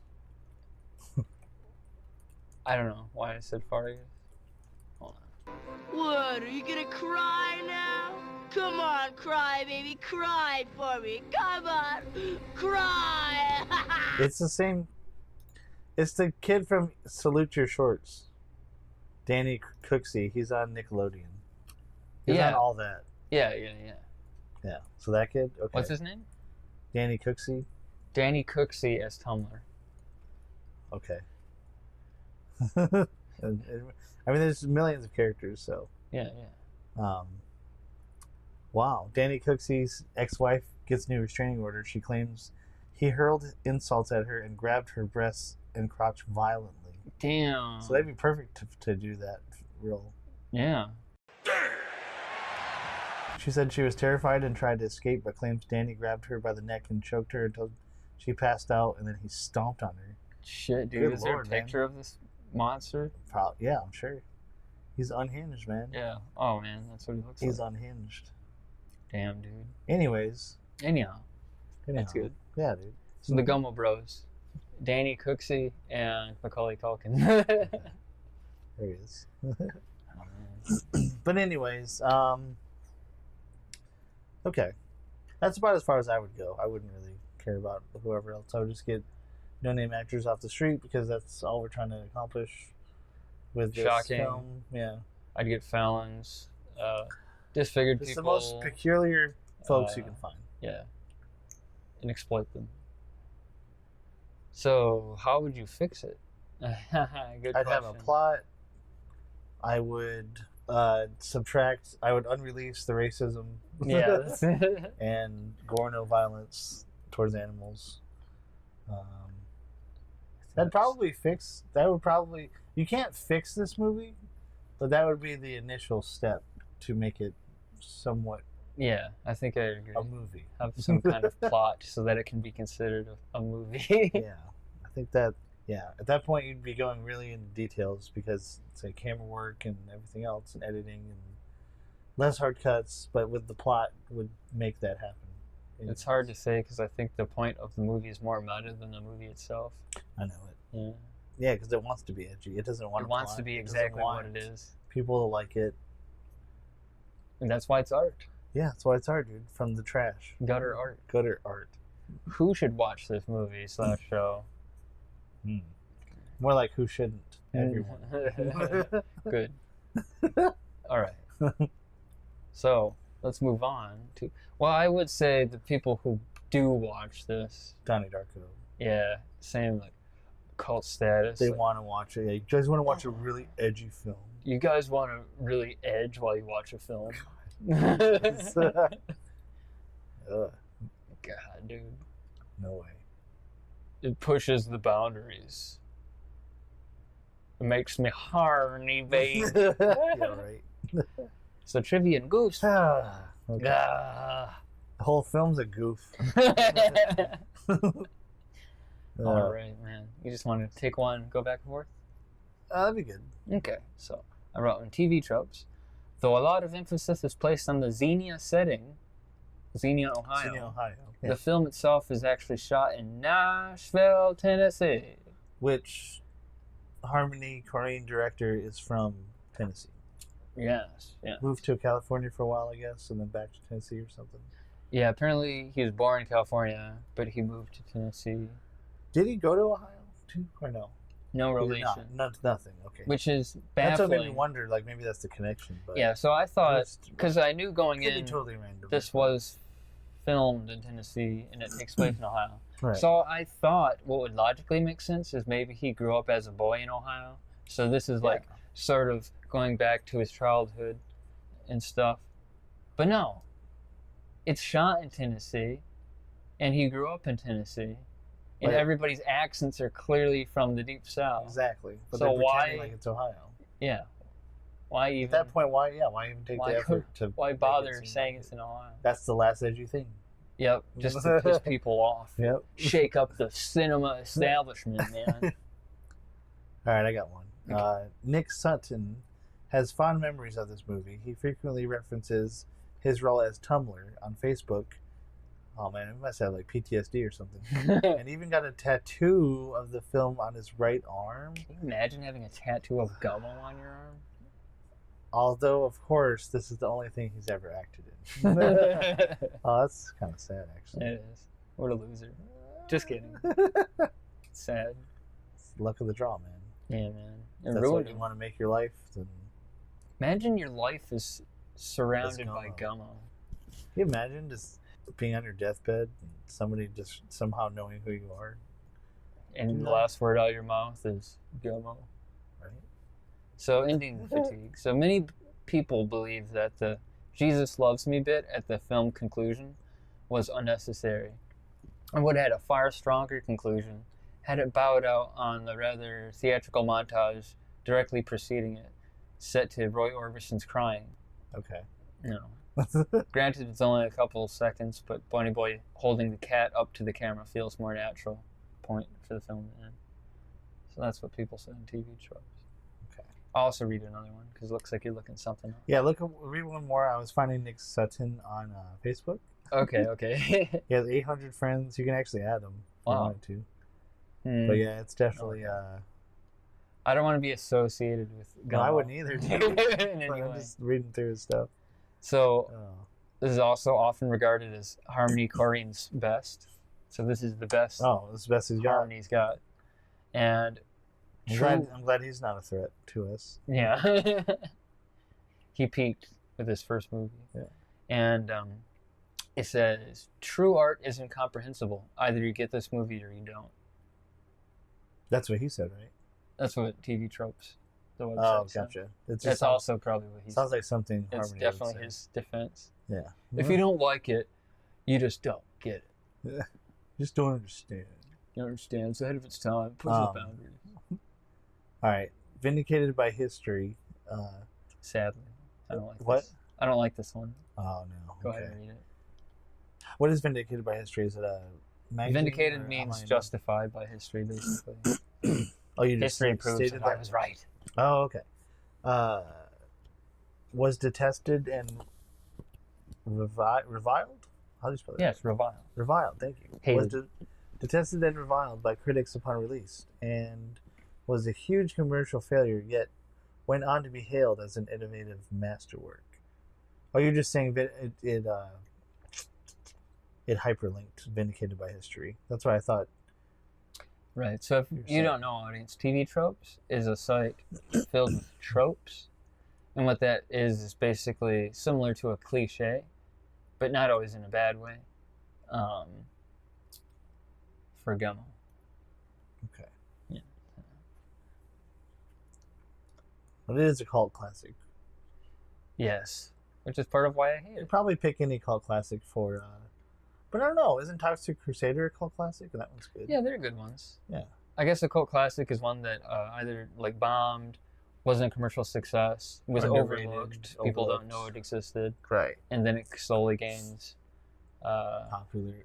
popularity. Or even for ironic reasons, like The Room is so bad it's good, and now it's actually pretty successful, but ironically, I could watch that So movie. it's ironic, but it's iconic. I hate you. Okay. I'm going to read this one. Other cast members were recruited during the film's lengthy pre-production period. Harmony Korine often approached people on the street and bowling alleys, of course he did, and in fast food restaurants and asked them to play a part in his movie. So as he is going... Of course he's like, hey, I'm a director. I want to be in my film. You want to go on my casting couch? We did that too, but not like that. Yeah, not that. No. Not that guerrilla filmmaking. Exactly. Harmony Korine and his camera operator were frequently chased out of locations by angry fathers with shotguns who suspected them of making child pornography. Woo! That's a good one, dude. Ooh, yeah, dude. I think that was the one you were trying to not let me see before. Yeah, yeah. I think that's wild. This trivia might actually be more interesting than the movie itself. And honestly, that's probably why it became cult. Yeah. Because probably all the people Because that of were associated circumstances with it. surrounding And that's it. the thing. When looking up Nick Sutton's Facebook, look what his cover page is. Oh, it's is it him him and as Gummo? Tumblr. Tumblr. It's him as Tumblr. Someone says he's downright evil. It's a lesbian cat, I can tell. He got what it takes to be a legend. I thought this was you, but never got around to asking. Pretty sick. So quotes from Gummo, and they're, they like him. But he's right here. He has 820 friends. Well, he smokes crack or meth, apparently. Bong. Yeah. I'll read another Yeah, I one. have no idea. So out of 40 speaking parts in the film, only 5 were played by experienced actors. Oh, wow. I believe it. Experienced actors. The film was shot in about 20 days with a budget of, this makes me sick. Guess how much? Guess how big the budget was? I'm sure it was hundreds of thousands. More. So how did they get a budget? That's what I want to know. The budget was $1.3 million. Are you sick? $1.3 million and he shot it with a toaster? Yeah. This thing that literally he asked people on the street to be in. Yeah, he pocketed so much of that. Yeah. Kind of. Somebody gave him money. Probably through nepotism. His parents. No, honestly, think about it. If his dad was a famous tap dancer. Yeah. He said famous. So Famous. obviously he's well renowned. He's probably got money somehow. Probably got Got friends in high places. No, well, if he passed away, he's going to leave money to the mom and the kid. So he probably got loads of Your money. dad's already a celebrity in the entertainment industry. So Which he means probably, he probably thought knows this was other gonna be a break to celebrities. fame in Hollywood. I Yeah. just have to make a movie and it'll be good. And then Harmony Korine, he happens to grow up in this echo chamber filled with people who are high-level entertainers. Right. You're so good, Harmony Korine. Wow, you sure built yourself up from the ground up from nowhere, right? You didn't have any help getting to where you are right now. Have I heard of it? Right. Which really is kind of irrelevant because we didn't have 1.3 million and we filmed a movie. You filmed a better movie. We had zero money. Yeah. Which is even better. Yeah. But like you said, that film makes on a me toaster. sick. Doesn't Yeah, make you sick? $1.3 Makes me million. sick. He had $1.3 million. Let's tell Can you Amanda. fucking imagine? See how she feels. Well, yeah, we'll tell her later. We'll tell her later. You want to read the next one? Yeah. This one's from Wikipedia. In 1998, Korine released The Diary of Anne Frank Part 2, which is a 40-minute, 3-screen collage featuring a boy burying his dog, kids in satanic dress, vomiting on a Bible, wow, and a man in blackface dancing and singing to My Bonnie Lies Over the Ocean. It utilizes some of the same characters and themes as Gummo and can be considered a companion piece as the film utilizes footage that didn't make the final cut of Gummo. Are you serious? Yeah. The film further disgusted critics. and solidified his status as a notoriously shocking and experimental director, which he is not because directors direct movies. And it's not movies. Wow. Are a progression. So of no movies. wonder it's a cult film. There's just so many things about it. It's just weird, odd, so edgy, dude. In addition to being co-star of the film, Chloe Sevigny designed the costumes. She found most of them in thrift stores around Nashville. I looked her up, and she's the Probably blonde legit. girl. Oh, she's the blonde girl who looks seductively at the camera in slow motion. Oh, okay. Yeah, that's who she is. Okay. So she's also the costume director, which by Her- costume director I mean she went to thrift stores. Right, and for So her on the costume, it was just $1.3 million budget, she got probably like $1 pair of pants. That's what I'm saying. All this, it probably all went to marketing. Probably, they marketed yeah. poorly. Getting theaters to put it in the theaters and stuff. I mean, they didn't make their money back, so that's one thing. At least that there's which something to it's be weird to me because if good. I guess if you partner with someone that's willing to spend the money, it's not guaranteed that they'll get it back. They had an investor, I'm sure, or unless it was the money from the dad, like I'm suspecting. But still, $1 million is a lot of money for Right, Gummo. and that was 1997. So it was even more money back probably then. $5 million. Yeah. Well, maybe not, but still. Hard cut. Next one. Yep. Instead of using standard movie lights, the production was lit with fluorescent lights to give the movie a haunting yellowish look, which I didn't notice. You did notice? Did not. Oh. Not only that, though, by not using studio lights, you're going to save thousands. That's why. The film takes its name from the fifth and lesser-known Marx brother Gummo, who dropped out of their shows before the brothers became famous. Okay. So I guess that's some artsy homage. Oh, our movie's like Gummo because I'm not yet famous. Yeah. Well, I would think it was kind of like messing with the algorithm. You know, like, oh, if people know Gummo, maybe they'll associate and watch it. And there wasn't internet in 1997. Like, not how it is. Who knows, dude? Who knows? Go on. He had talk shows, though, so I don't know. He was on a talk show before he even made this movie. Anywho, dude. One of the actors involved in the chair fighting scene had just gotten out of prison that day. One woman, Harmony Korine says, was also pregnant. So you got a recently released felon or whatever, prisoner, and a pregnant woman. Shocking. Yeah. Shocking, honestly, that nobody got hurt. Yeah. Who knows? I was actually thinking of watching that because he's actually destroying this chair. I know. What if he part just of a let chair go on flies accident, into somebody's eye or something? Yeah. Somebody moves the wrong way and he just slaps him in the face with metal. Or just scrap a metal cuts you or something. Yeah. There's a lot of... Yeah. There is an actual Xenia, Ohio, and a tornado really did hit there in the mid-70s. So, I guess. Okay. Well, 78 out of 79 found this No, I interesting. mean, I get it. At least it's somewhat real, I guess. Yeah. It's real, dude. In the scene where Solomon, which is Johnny G, is eating spaghetti in the bathtub, there's a piece of bacon taped to the wall behind him. Says Werner Herzog, when I saw the piece of fried bacon fixed to the bathroom wall in Gummo, it knocked me off my chair. Corine's voice is very clear of a generation of filmmakers that is taking a new position. It's not going to dominate world cinema, but so what? It's knocked me off my chair. Good Lord. I just imagine him just sitting watching it like, that is cinema. Werner Herzog's insane. Yeah, literally. The film is populated with friends from Harmony Korine's own Nashville upbringing. Bryant L. Crenshaw, the dwarf, went to high school with them. The Skinhead brothers are old friends as well. So again... Well, you know, the dwarf, I almost am positive that I've seen him in other shows. Yeah. He's got an IMDb, but I think he was... Yeah, just looking him up on IMDb, he... Did he actually go on to do anything? No. He was in Gummo. I could have sworn. Who knows, though? He might be on, like, extras or something like... Well, he's just a he looks personal familiar. friend. Yeah, so probably not.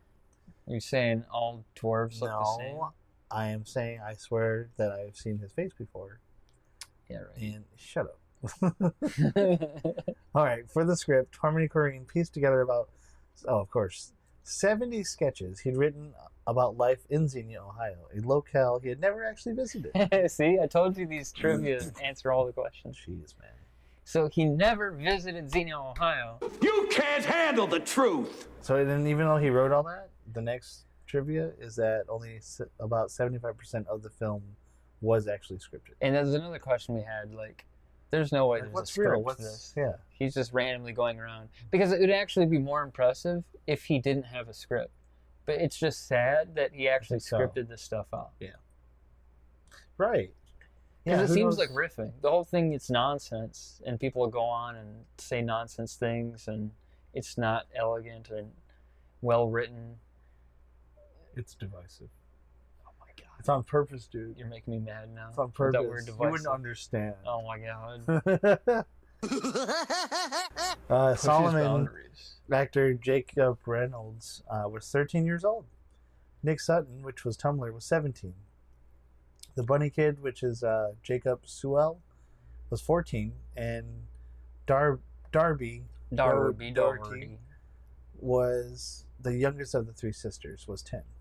So there's a 10-year-old, They're all kids. 17-year-old, And that goes back 13-year-old, and a 14-year-old. being chased out with shotguns for thinking he's touching kids. Yeah. Which he probably did. We don't know. At least thought about. Footage scattered all over the film was shot by local residents and Harmony Korine during pre-production and location scouting. So there's lots of cutting to clearly like handy-cammed footage.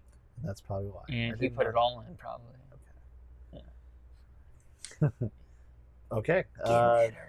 The houses, hire us. The houses that were filmed in were left untreated. Yeah. He roaches. exploited. Oh, true. Yeah. He used these houses, and then he's like, "No, your house is perfect for this well, film. This is thanks great. for letting us film This is here. exactly what we're looking for. This is so edgy. This is like, look at your disgusting house. Here's $6. So shocking. Yeah. Thanks. Thanks for letting me use your house. His Mustang Camaro. Yeah. Diesel car. His diesel car, dude. Despite the frequent scenes in this film of cruelty to non-humans, as far as the filmmakers have revealed... As far as they revealed. Yeah, revealed. I like how they say that. None were actually harmed in the making of this film. The scenes of violence towards cats were done with puppets or stuffed animals. Now that I do, at least I buy that, but I can't. A theater wouldn't put it in a theater.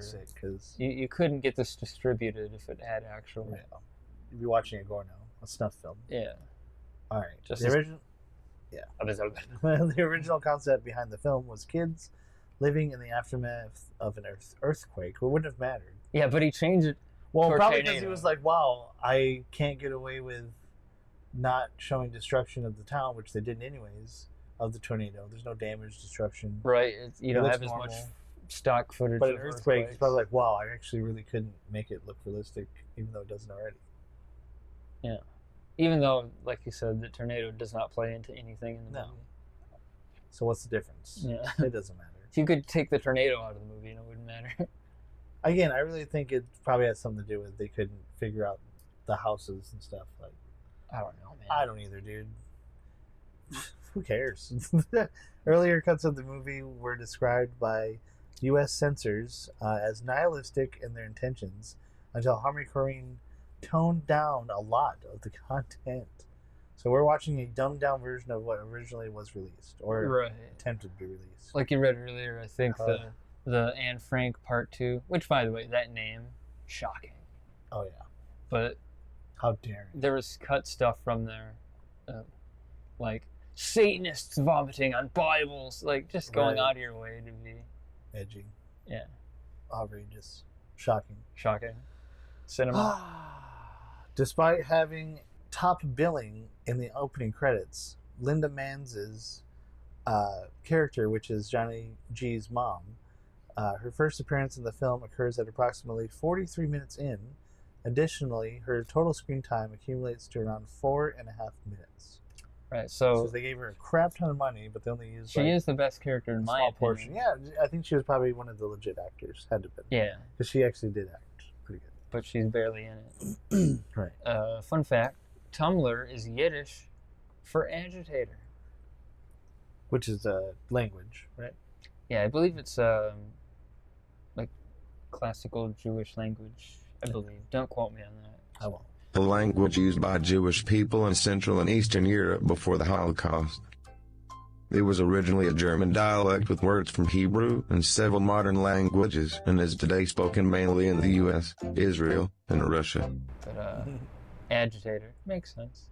Pioneer skateboard legend Mark Gonzalez was the gentleman wrestling the chair. Harmony and Mark have been longtime friends. The cinematographer, which is Jean Ives Oskiffer, who ordinarily commands a high fee, took a significant pay cut to work with Harmony Korine, which was probably just him fluffing it up like, oh, it's going to be so good, dude. We could really use your expertise on this. Right. So, which before this, so this is Harmony Korine's debut film. Yeah. And that's probably what he used. What he did before this first film, you know. Yeah, when we saw that David Letterman interview when he was 19, he had written the script for Kids, which was filmed by another director. We should watch that probably. Oh my god, I want to hate it. I do too. I mean, not next, but yeah, I agree. Probably just to get some. I don't know. Another podcast named We Context. Hate Movies. They said they hate that movie. Kids. Yeah. So probably. Yeah, we probably want to hate it, but anyways, okay. Anyhow, so this famous cinematographer wanted to work with this kid so bad that he took a pay cut. Great.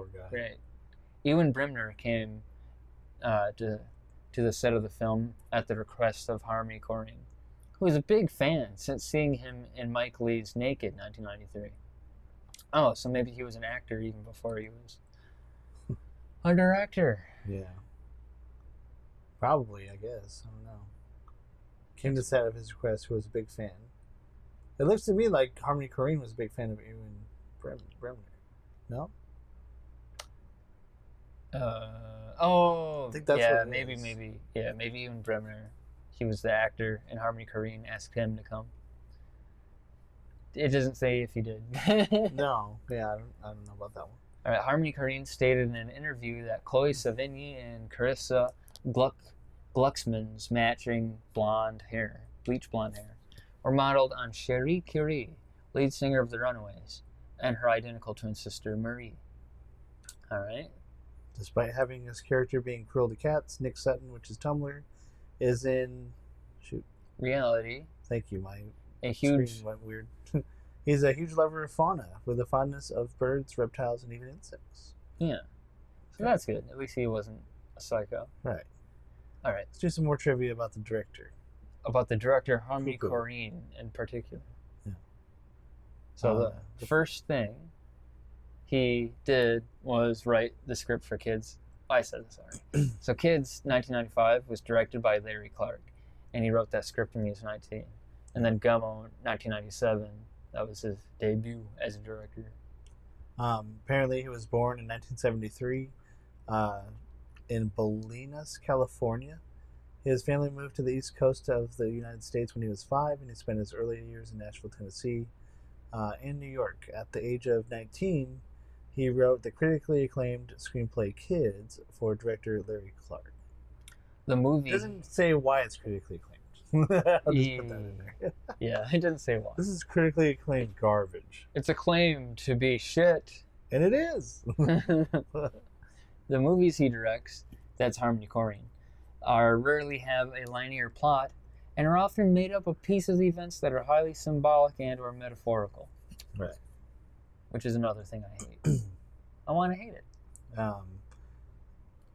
For the movie Trash Humpers, it utilizes a variety of aesthetic styles and modes, ranging from VHS, and then when we're looking at another film, Julian Donkey Boy, blown up DV tapes, to neon-soaked fine-grain 35mm for Spring Breakers in 2012. He even varies aspect ratios from film to film.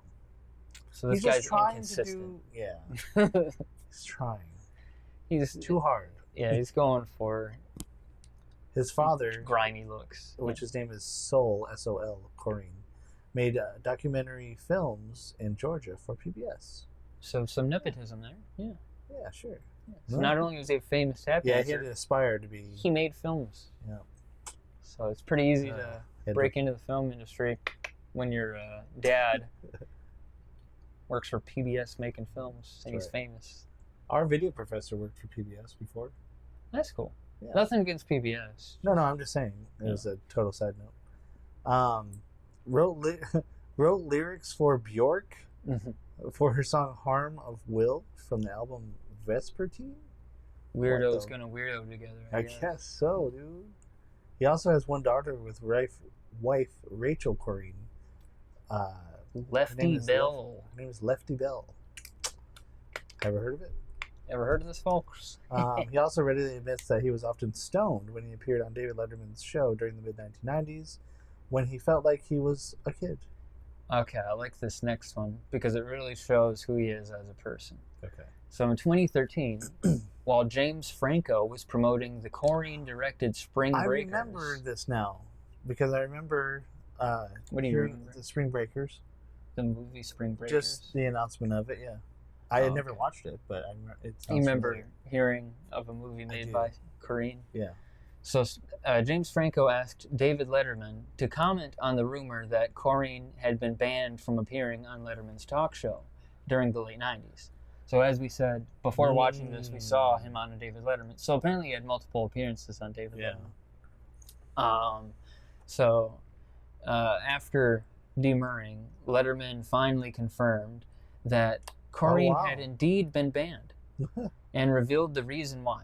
So Meryl Streep, here we go. Actress Meryl Streep, was also a guest on the same day that Corrine was scheduled to be on. And Letterman said that he went upstairs to greet Meryl Streep and say, "Welcome to the show." I'm a regular. Welcome to the show. What a jackass. And I knocked on the door, but she was not in there. And I looked around and I found Harmony going through her purse. True story. And so I said, okay, that's it. Put her things back in the bag and then get out. So Letterman caught him. David Letterman himself caught him digging through Meryl Streep's purse. Wow. That's What a creep. Yeah. That's cringe, dude. That is cringe. What do you want to find in there? Like some panties or something? Or Probably panties. take her lipstick and put it on his lips. Put her on his butt. Yeah. Yeah, well. Sicko, dude. Hey. What a freak. You know? All right. All right, let's go down to some quotes. Yeah, I put in some quotes by Harmony Corrine. All right, we got to roll through these. There's a lot. After 100 years, films should be getting really complicated. The novel has been reborn about 400 times, but it's like cinema is stuck in the birth canal. What a shocking statement. So I guess he didn't know where the birth canal was and found the asshole. Because That's where he made his movie. I never cared so much about making perfect sense. I wanted to make perfect nonsense. I wanted to tell jokes, but I didn't give a fuck about the punchline. Which is the point of a joke. That's what a joke is. A joke is you set up in a punchline. Yeah. Starting to get a feel for this Corrine character. Nope, just Oh, thanks, dude. Forgot. It's a Corrine joke. When I was a child, the temptation to sin was always a romantic option. The romantic option led me to the cinema, a place where sin was welcome. I was literally about to say that. So he made that joke. He gets off on this. Sin. He sucks. Yeah, he just wants to be shocking. He wants people to be mad. He doesn't want to make a good movie. Yeah, he wants to make something shocking. Ruin his own film career by sending this garbage. And yeah, that's it. Cinema sustains life. Wait, say this more pompously. Oh. Cinema sustains life. Oh, yeah. It captures death in its progress. Oh. You wouldn't understand. It's art. I'm divisive. Push the boundaries. Stop it, Rod. Stop. Oh, Wingardium Leviosa. Stop. Right, here we On go. his Last quote. unfinished film, Fight Harm, where he randomly picked fights with real people. I see him just get knocked out, dude. Well, that's the point. I wanted to make the great American comedy that would just consist entirely of me getting beaten up. Oh my god. Like a condensed slapstick comedy where you slip on a banana peel. I was really just trying to give people the greatest laugh of their life. Can and we I'm really watch that, sad that he didn't finish that. It says there's nowhere to unfinished watch film. it? Oh my god. That's sad. Probably because It would be his best film. he probably got sent to the hospital and couldn't even continue. Like, Yeah. if I continue, I'm gonna die, but it might be shocking enough to be worth it. No, I can't. I have to self-sustain myself. No, just make gutter trash. I want to watch it though. I want to love it. I just want to watch it. That would be so ironic. What? Liking a movie he made because it's strictly a movie about him being beat up. It would be ironic. Yeah. Then he wins, so we can't. Yeah, he would win. I'm glad it's not out. Yeah. Okay. That's why he couldn't finish it. Let's move to some goofs. Ooh, goof time. So during the arm wrestling scene, the number of bottles on the table changes between shots. So that scene Didn't wasn't... really notice that, but... No, and that's kind of, again, that's sad, because it would actually be better if it was a long, uncut, which is what it looks like, to be fair. Yeah, they cut, so they probably redid... It looks like it was just they made up what they were doing as they were doing it. But no, this was all scripted out, and... Yeah. Yeah. Yeah. It's garbage. During the scene when the two young cowboys are breaking stuff, these are the kids that are terrorizing the bunny boy. Bunny boy. They break a car window, but in the next shot, the car window is intact. Yeah. Happened in Jurassic Park too, so. Yeah. But still, $1.3 million for Gummo, dude. For Gummo? During the skinhead boxing scene in the kitchen, a crew member's hand is visibly holding up a piece of equipment on a railing. Or in the bottom left corner of the screen. Yeah. These aren't major goofs. Yeah. And then some crew members' feet, Quentin Tarantino, are visible kicking a wire at the bottom of the screen during the chair wrestling scene. Did you say feet? Feet. Oh, that's neat. I think feet. All right, let's go on to further why we hate this. And this is from HarmonyCorrine.com. Apparently it's a fan site, but I'm sure he has stuff to do with it. Yeah. This is a quote from him. I care about making new kinds of dramas, new ways to watch films. With that in mind, he felt that Gummo, quote, didn't necessarily have to have a traditional narrative. It could still entertain and tell stories. I felt that if I took scenes that were interesting, that felt like, as Alex said before we even watched this, slices of life, and put them together, then Gummo would become a narrative. It didn't have to be ABC. Yeah, right. So he basically just slapped shit ABS, together and bullshit. said, "Oh, this will add up." Bullshit. Bullshit. Bull crap. Bull duty. Bull, yeah. All right. All right. So that's good All for right, brother. Trivia and Goofs. Yeah, man. So let's go over the ranking. Right now, we have it at number 1, Bad Lieutenant Protocol, New Orleans. This is from best to worst. Yes. Number 2, The Batman. Yep. Number 3, Jurassic World Dominion. Number 4, Fear and Loathing in Las Vegas. Then Triple X. Then Blood Freak. Then Morbius. Then Donnie Darko. And then at the bottom, 9 is Old Boy. Yeah. Yeah. Let's put this on the rank. One thing I'm wondering though, is there not 10 movies there? 1, 2, 3, 4, 5, 6, 7, 8, 9. We're missing a movie. Krull's not on there. Krull. I just saw that. Oh, Krull's no. not on there.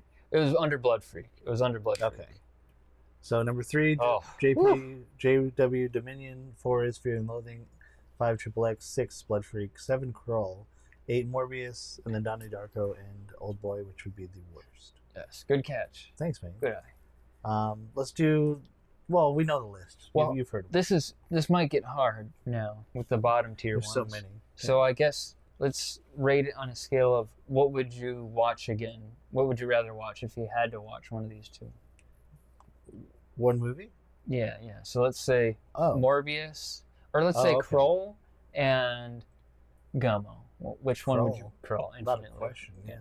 Morbius and Gummo. Morbius, yes, I agree. Donnie Darko and Gummo? I'd say Donnie Darko. Yeah, I would say Donnie Darko. Because, yeah, I can only want to say because, just that's my decision. And for the bottom spot, Old Boy 2003 versus Gummo 97. I told you before, and I'll tell you again, I will put it at the last spot. Under Old Boy? Personally, yes. But I know it. Old Boy holds a special grudge in my heart. Special hatred. Yeah, a hatred vent, hatred chamber. But I will not let hatred control my life. Yeah. I'm not a white supremacist. I don't run my belief system on hate. Yep. So You're not an nepotist. You're not an nepotist. Yeah, disbelief. Right. I will You're put not it. an edgelord. Yeah, I'll put it below. You're gonna Old put Boy. it at the bottom. Oh. Because Old Boy has scenes that, Yeah. if taken out of the movie and put on YouTube, are fun. like the fight scene. There's nothing about Gummo that we can. There is redeeming scenes in Old Boy which cannot be said for Gummo. Yeah. So I guess Gummo is the worst movie so far. Yep. Congratulations, Harmony Korine. You made the worst movie yet. Thank you, Harmony Korine. Your movie has made it to the #1 bad spot on our podcast list of I Wanna Hate It. Fuck you.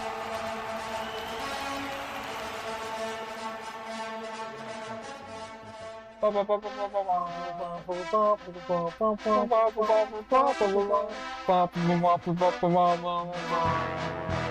sucks. Gummo sucks. Gummo's the worst piece of trash. Holy shit, it's garbage. I can't believe my eyes. Okay. Let's move on. Gummo. To who would win? More like Gummo, am I right? All right. It's Battle Royale time. All right. So who would win? This is a battle royale featuring characters or actors from the current episode versus ones from previous episodes. Yes. The battle arena is either a standard boxing ring or themed specifically for the episode. Contestants are equipped with their iconic loadouts. The win condition is incapacitation, death, or a ring out. As in wrestling, surviving past contestants can make surprise reappearances. Yeah. So, who is this episode's opponent? We have previous reigning champ is Rel from Krull, which is the Cyclops from Krull.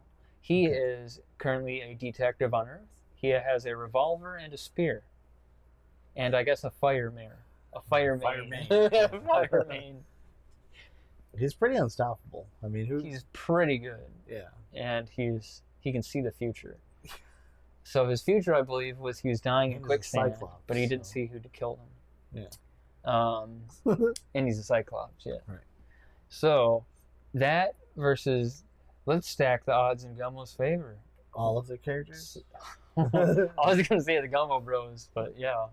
No, it's just the Gummo Bros. Oh, Gummo Bros, yeah. Armed with BB guns. One definitely is 13 years old.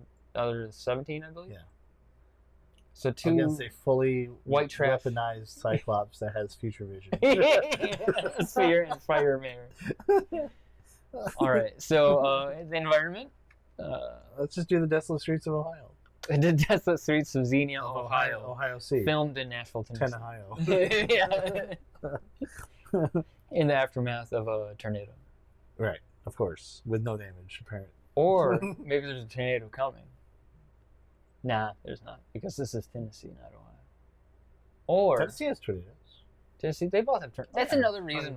They could have just filmed it in Tennessee and set it in Tennessee, because Tennessee also has tornadoes. It would have made more sense. It would have made much more sense. It really would have made much more sense. It's really divisive. Yeah, it's divisive, dude. It's divisive. Okay. Okay. Well, I don't know. We'll just say it starts off with Gummo and Trumler. I almost called him a different name. Trumler walking the streets, looking for cats to kill, to murder. Yeah. Maybe they ping one off. They get one. They see a cat and they're like, "No, don't shoot that cat. It's somebody's personal cat. Shoot that cat." But it's Rel behind a tree, like saying that, ventriloquizing.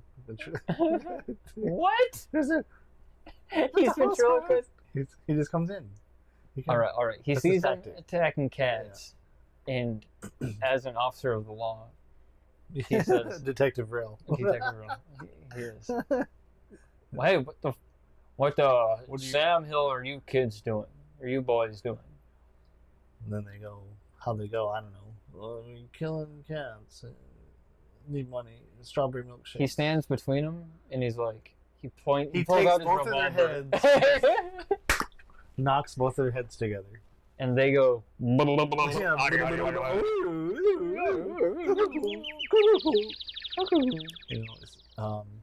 Rel says, "You can't kill cats, you freaks. You disgusting boys. You're a freak. You only have one eye. You only got one You're eye. human. Oh my God, he's a queer. Oh, he's a piece of shit. Oh my God. We're gonna kill you, Mr. Cyclops. You're an outsider, and we only like the in group. Jesus hates you. You're a freak. You're a freak. monster, Rel. You're from a different plane of Dumbass. existence. You're an alien. And then they go to shoot him with their BB guns. Yeah. And then they've huffed glue. They've also recently huffed glue, so they're out of their mind. Right. Okay. This I is would just why- say at that point when they aim their rifle BB guns at him, Yeah. the fire main knocks them out of their hands with poof. Knocks them out. Thanks, Maine. That's its name. Fire main. Its name is Thanks, Maine. Fire Main. What's up, Maine? Thanks, Maine. And then Kicks him. so they're shocked, disbelief, and they're high. And Rel points at him. He says, "Now let that be a lesson to you for being homophobic, white trash." Then he goes son to of a bitch. he goes to grab them because he decides he wants to arrest them anyways at that point for threatening to kill a police officer. Yeah. Because they pointed BB guns at him. And then he goes to grab their hands and they jerk away, obviously, because they're not getting. No, they're high arrested also. today. They're totally high. And he's like, "Are you kids high?" Yeah, matter of fact, I think you are. And then I think you are. Maybe one of them throws a punch at him, tries to take him out. And then But he Rel just grabs his their fist and crushes it in his entire hand. fist. Crushes Oh his fist. my God. Tumblr screams as his stump. So it was Tumblr that took the shot. Yeah. Tumblr says, Tumblr's just looking there, just totally out of his mind, stoned, blazed on blue. Yeah. Hard cut. Oh yeah, hard cut. Hard cut to some random thing. Somebody talking about sexual abuse. Oh sure. And then violence. Yeah, you gotta put that in there. Racism. It's gotta be an edgy battle royale this time. And then we hard cut back to Rel, and he's disoriented. He's like, "What was that?" Oh, he blacked out? Yeah. He sees the future too much sometimes. He blacks Yeah, out. yeah. He can't handle it. Harmony Has to unplug Korrine's this editing disjoints his mind. Yeah. So, oh man, that could be an advantage to Gummo boys then. Yeah, he's temporarily disadvantaged. Okay. All right, but they're still disarmed.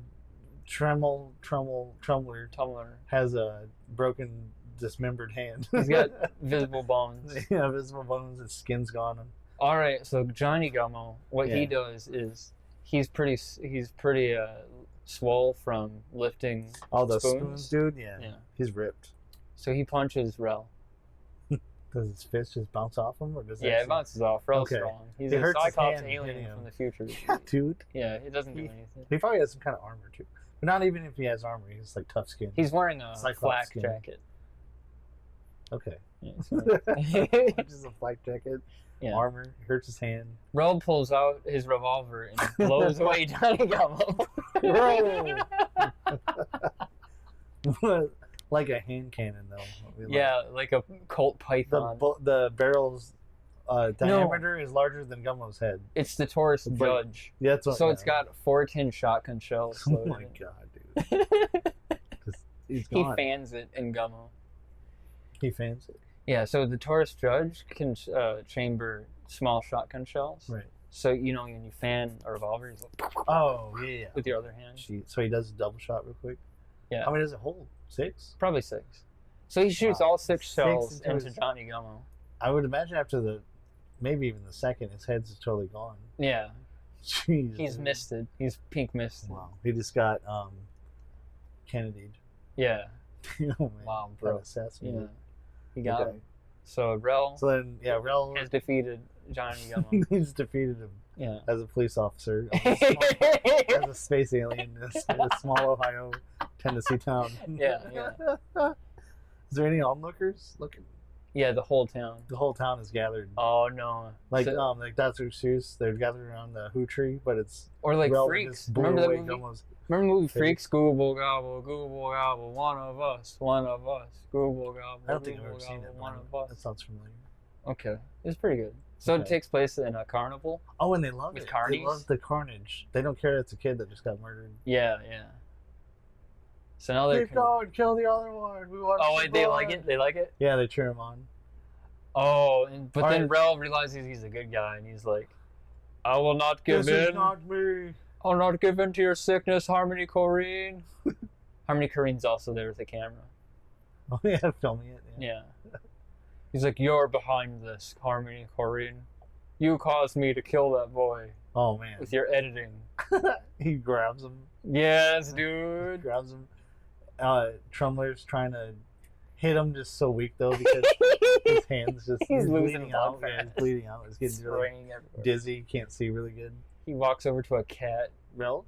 No, Tumler. Oh, Just starts punching it. wailing on it. Okay, at that point, Rel just drops Corrine really harshly on the ground and just walks like a Terminator towards Tumler? Tumler. Yeah. Wait, no, shouldn't he be walking like think Terminator that- towards Corrine? No, because he sees him wailing on the cat. Oh, so I shit, think at that dude. point he could probably safely predator or execute him.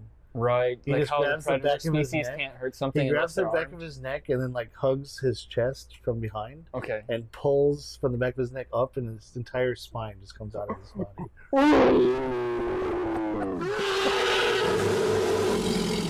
Yeah, and he holds up the skull, the head that's still like looking around probably. Yeah, There's it's looking nerves in it. around. It's like, where are cats to abuse? He just has a a hanging, dripping spinal cord. Then he grabs the other end of the spinal cord, starts swinging it. At Corrine.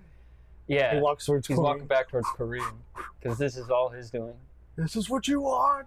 This is what you want. Is this disgusting enough? Is this divisive enough? Does this please you? Are you not entertained? The crowd goes wild. Yeah! They're throwing popcorn in the ring. Harmony Korine is like, yes, beat me. Beat me? Yes. Beat Yes, I'll me, film it. Beat me. This is fight harm. You- This is what I need. This is my masterpiece. Kill This is me. my destiny. This is my destiny. He's just, man. This is so shocking. At that point, Roll the cameras. At that point, I would say Rel doesn't do it. Does Rel lose if he kills Harmony Korine? I think there's another option. What is it? Well, I think what Rel needs to do to really defeat him is to not let Harmony Korine do any more of what he was doing so far. It's going to drive him mad. He can't make cinema. He can't keep getting away with He can't this. keep getting away with it. He's not going to go to jail, but he'll be publicly shamed and.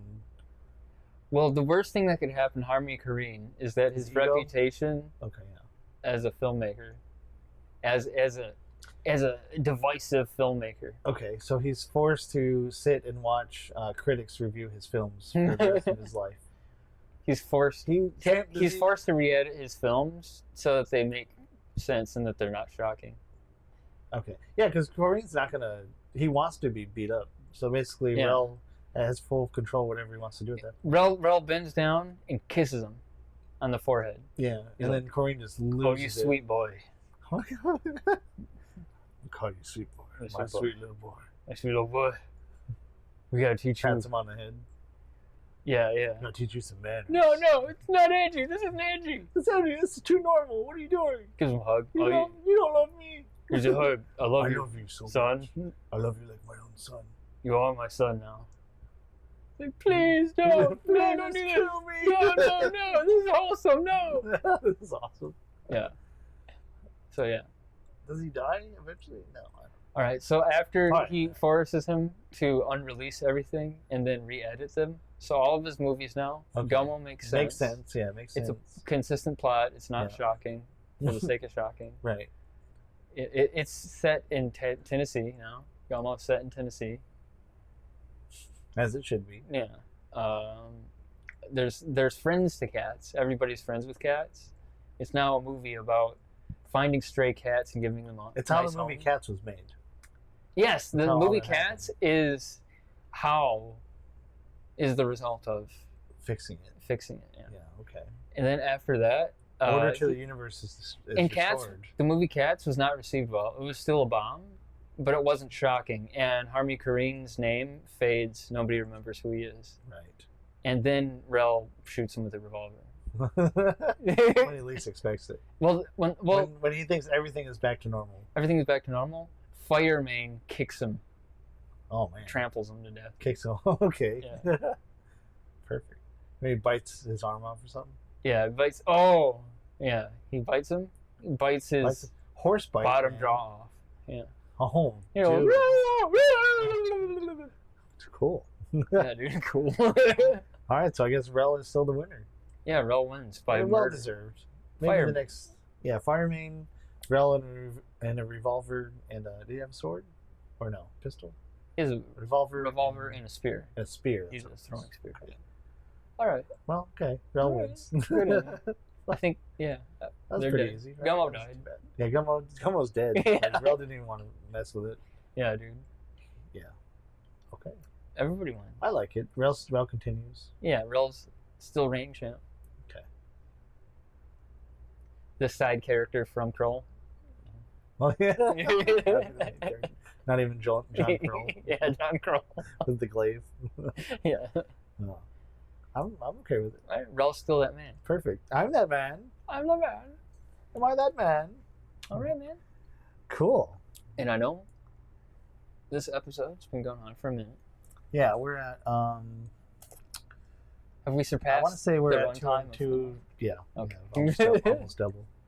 All right. But can I do a quick list time? Let's go.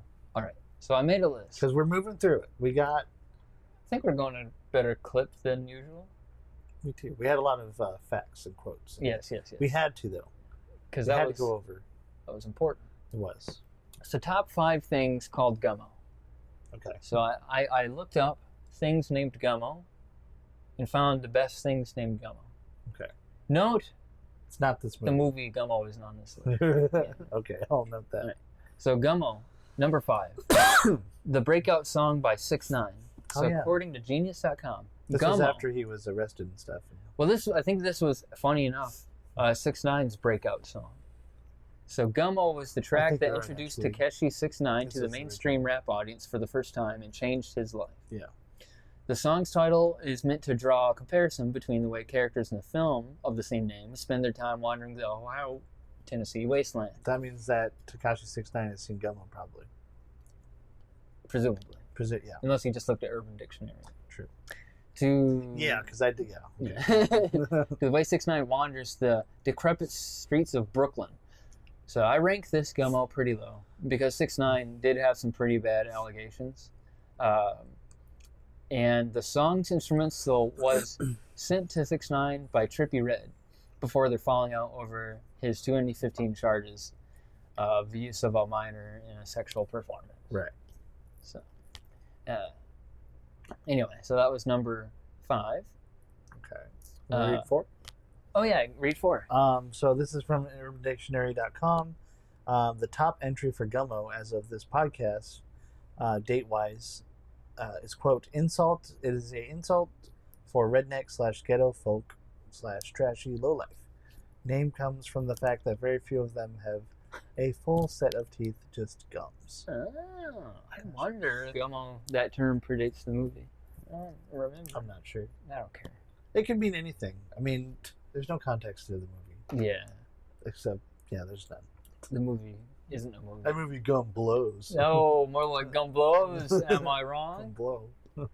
The surname Gummo, according to houseofnames.com, Bavaria, Germany is the ancestral home of the Gummo name, which has been disgraced thanks to Harmony Korine. No, just kidding. The Gummo surname evolved as a local name for a family that lived in Bavaria, where the name rose to prominence through their involvement in the social and cultural affairs of the area. Ancestry.com says that the name is Cornish, habitational name of Gummo in Probus, Cornwall. All right. The second item on this list, well, 3, 4, 2, technically. I went in reverse order. 5, That's 4, okay. 3. Gummo Marx, M-A-R-X, which is one of the forgotten Marx brother. According to Wikipedia, he was the second youngest of the 5 Marx brothers.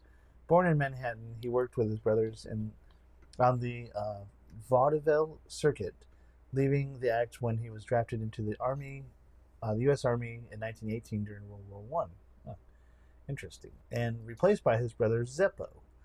He had no taste for the theater and became a successful businessman. Right, I remember now. So Harmony Korine named it after that Gummo. Okay. Right. And number 1, Gummo, the remix of the 6ix9ine song by Rick Ross. Oh my God. But if you don't want to count that, if you consider that cheating, because that was already number 5 on the list, Then instead, according to allbud.com, Brandon, could you read this part? Okay. Gummo is an indica-dominant hybrid strain, 60% indica, 40% sativa, created through crossing the delicious bubblegum and orange bud strains. Oh, so it's a weed strain? Yeah. Although hard to come by on your average market, Gummo is often sought after for its heavy potency and arousing effects. The Gummo high slams you a few minutes after your last toke with a hefty lift of euphoria that launches your mind into an unfocused yet outrageously happy state. Kind of unlike this film. Yeah, unlike the movie. We just watched. A light tingle will come next, wrapping its way from up to your spine to the tips of your fingers and toes, leaving you couch locked and completely relaxed. I'll go. Okay, you go. Buzzing feeling will quickly become arousing, so be ready for that to come next. Thanks to these effects and its super high 21 to 22% average THC level, Gummo is said to be the perfect choice for treating a variety of conditions, including mood swings, depression, chronic pain, inflammation, and headaches or migraines. This bud has You could also sweet... describe the movie. Yeah. Minus the positive effects. Sweet and sour bubblegum flavor with a fruity aftertaste that's slightly spicy. The aroma is earthy and citrusy with a fruity bubblegum overtone that quickly becomes pungent as the nugs are burned raw. Gummo buds have long olive green nugs with furry orange hairs and super thick frosty white crystal trichomes. Wow. Is that somebody's review of Gummo? It's from allbud.com. Okay. Interesting. So I guess that's the most... and that's my list of the top 5 things named Gummo. Okay. All right. Well, very obscure name, Gummo. Gummo, yeah. It's very hard to find things online that are not this movie. But I don't like that Tekashi made a song called Gummo, because anybody that searches that song, which I'm sure has 1 billion views, will lead to people listens. watching Gummo. Exactly. At least one person will have looked up thegenius.com Bare and minimum. said, "Oh, dude, my favorite pedophile rapper, Tekashi 6ix9ine." Yeah. The allegations, I don't know. Yeah. But 6ix9ine watched this movie. I'm gonna watch this movie too. And I'm gonna love And it. because he liked it, I'm gonna love it. That's right. I'm gonna spread the virus. What else do we want to hate? Yes. All right. So let's do a little wrapping up now. Palate cleanser. Palate cleanser. What else do we want to hate? Pet people. Pet people. Pet people. Pet people for me is hassles. Hassles suck. Hassles, dude.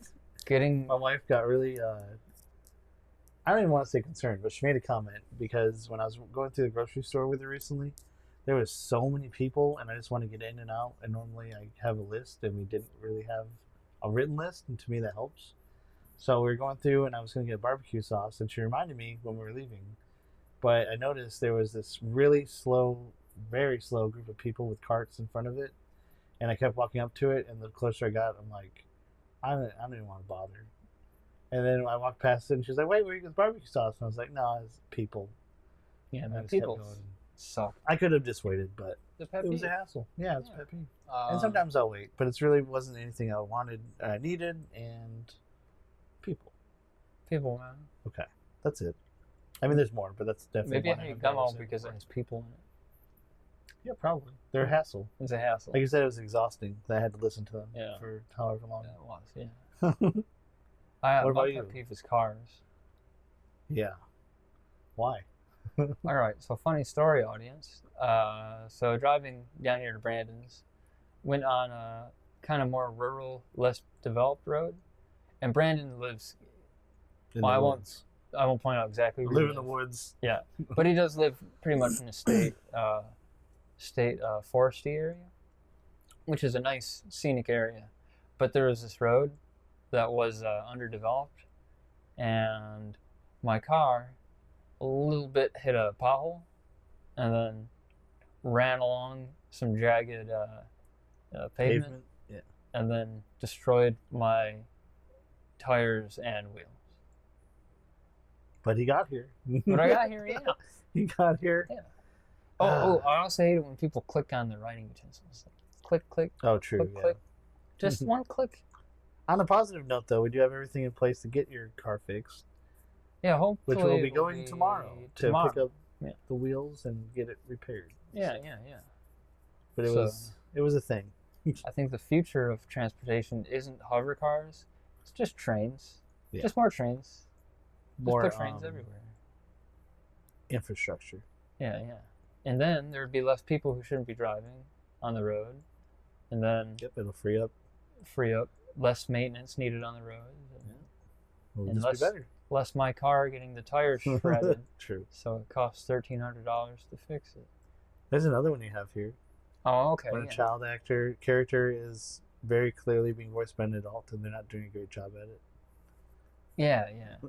So sometimes it'll be a little kid and it'll be like, "Mommy, Daddy! Ha ha ha ha ha ha!" Are you talking about like animated or like... Yeah, usually animated, yeah. That makes sense. That'd be even weirder if it wasn't. Well, that's kind of what I thought. Yeah. It's a little pet peeve. What else? What have you been watching? I don't really have any more pet peeves other than this movie. Yeah, man. This movie's exhausting. Yeah. So I finished all of Neon Genesis Evangelion. So, Star Trek? Yeah, and I resumed watching Star Trek Deep Space Nine and Voyager, working my way through it. Okay. But more than anything, I've been listening to podcasts. So I've mainly been listening to Do Go On and The Weekly Planet, Primates, and I've actually finished up to date with Book Cheat and Who Knew It with Matt Stewart. Podcasts I like because you can do other stuff while you're listening to them. Yeah. Okay. How about you? Just recently started. I have recently started watching Twin Peaks. Yes. Both of us. There's been a lot of movies to watch. Everything, Everywhere, All at Once was another movie. Crazy edits in that one. Suggest to watch it if you haven't. Want to see it? Just still working, trying to get my drone license. Have photo shoots coming up. We're working on social media for IWHI podcast. Oh yes. Working on a movie episodes, Risk Limit. Oh yes. Old thing we filmed that we might finally put out there for people to see in an episodic format. It was filmed to be a movie. We didn't have a $1.3 million budget like Harmony Korine. Right. So, but we think you'll find it's entertainment and worth a watch. There is a plot, even though it's super convoluted. Yeah, but we're going to make it make sense. Try to. But no, honestly, yeah, just same old. Yeah, mine. And you can find me at areazone.org. As an area, like a place, and a zone, like an area. .org.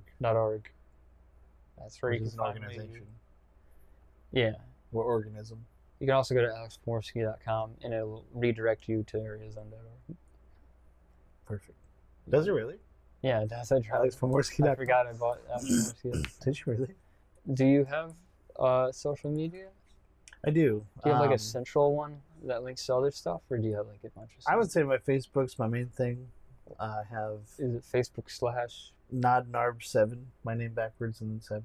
It's facebook.com/NodNarb7. Yeah. But if you look up Bondi Creative on Facebook or Google, it should pop up with my Facebook photo and video page. That's good. And I have websites and YouTube and stuff, but a lot of it's found through those pages. And of course, this podcast itself. Exactly. You can find it on Facebook, and also, if you go to areazone.org, you'll find a page for IWHI, and you can listen to it on Spotify. There's an RSS feed now for it, which you can find on areazone.org if you go to the IWHI page. So yeah. Yeah, check out the Area Zone. It's got a lot of stuff. It's our hub for media and everything. That's right. And what we're doing. It's all in that zone. In that area. All right, Brandon. All right, man. So, are we going to fade out? We just wrapped up episode 11. Yeah. It's a long one, but we're continuing to do better, folks. And this time we actually did not do time codes. So it was a little different for us, but it actually worked out better. Yeah, I'll peek behind the curtains, folks. We used a Google Doc. Yeah. With 2 columns. We took notes in it so we can see each other's notes. So we don't have to try and coordinate time codes on 2 separate computers. And as we go through the notes on the actual recording of the podcast, we're highlighting as we go so we can tell where we're at. Yeah, so if you listen to this, please let us know in any way. Just let us know. Just let us know. Please. Any suggestions will be considered criticism, constructive or otherwise. Yeah. Even if you say it sucks. Say we suck. We're like, no, we don't, but thanks for the opinion. Yeah. At least we know you listened to us. Yeah. Okay. And that'll let us know that we do exist. Exactly. In this world on a floating rock. This floating stone in space, third rock from the sun, John Lithgow. Yeah, exactly. All right. It's a cool actor. All I have to say now about watching this is Gummo, more like Gum No, am I right? More like Dumbo, am I also right? Gum Blow, am I right? Am I wrong? Gum bullshit. Gummo, more like Gum No, am I right? Am I right? You're right. All right. Gummo. Outro. Don't watch it. Don't watch. All right, we're Goodbye. done. We did it. See ya. High five.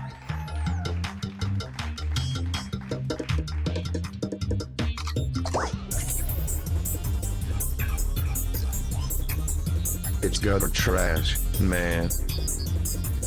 Fuck you, Harmony Korine.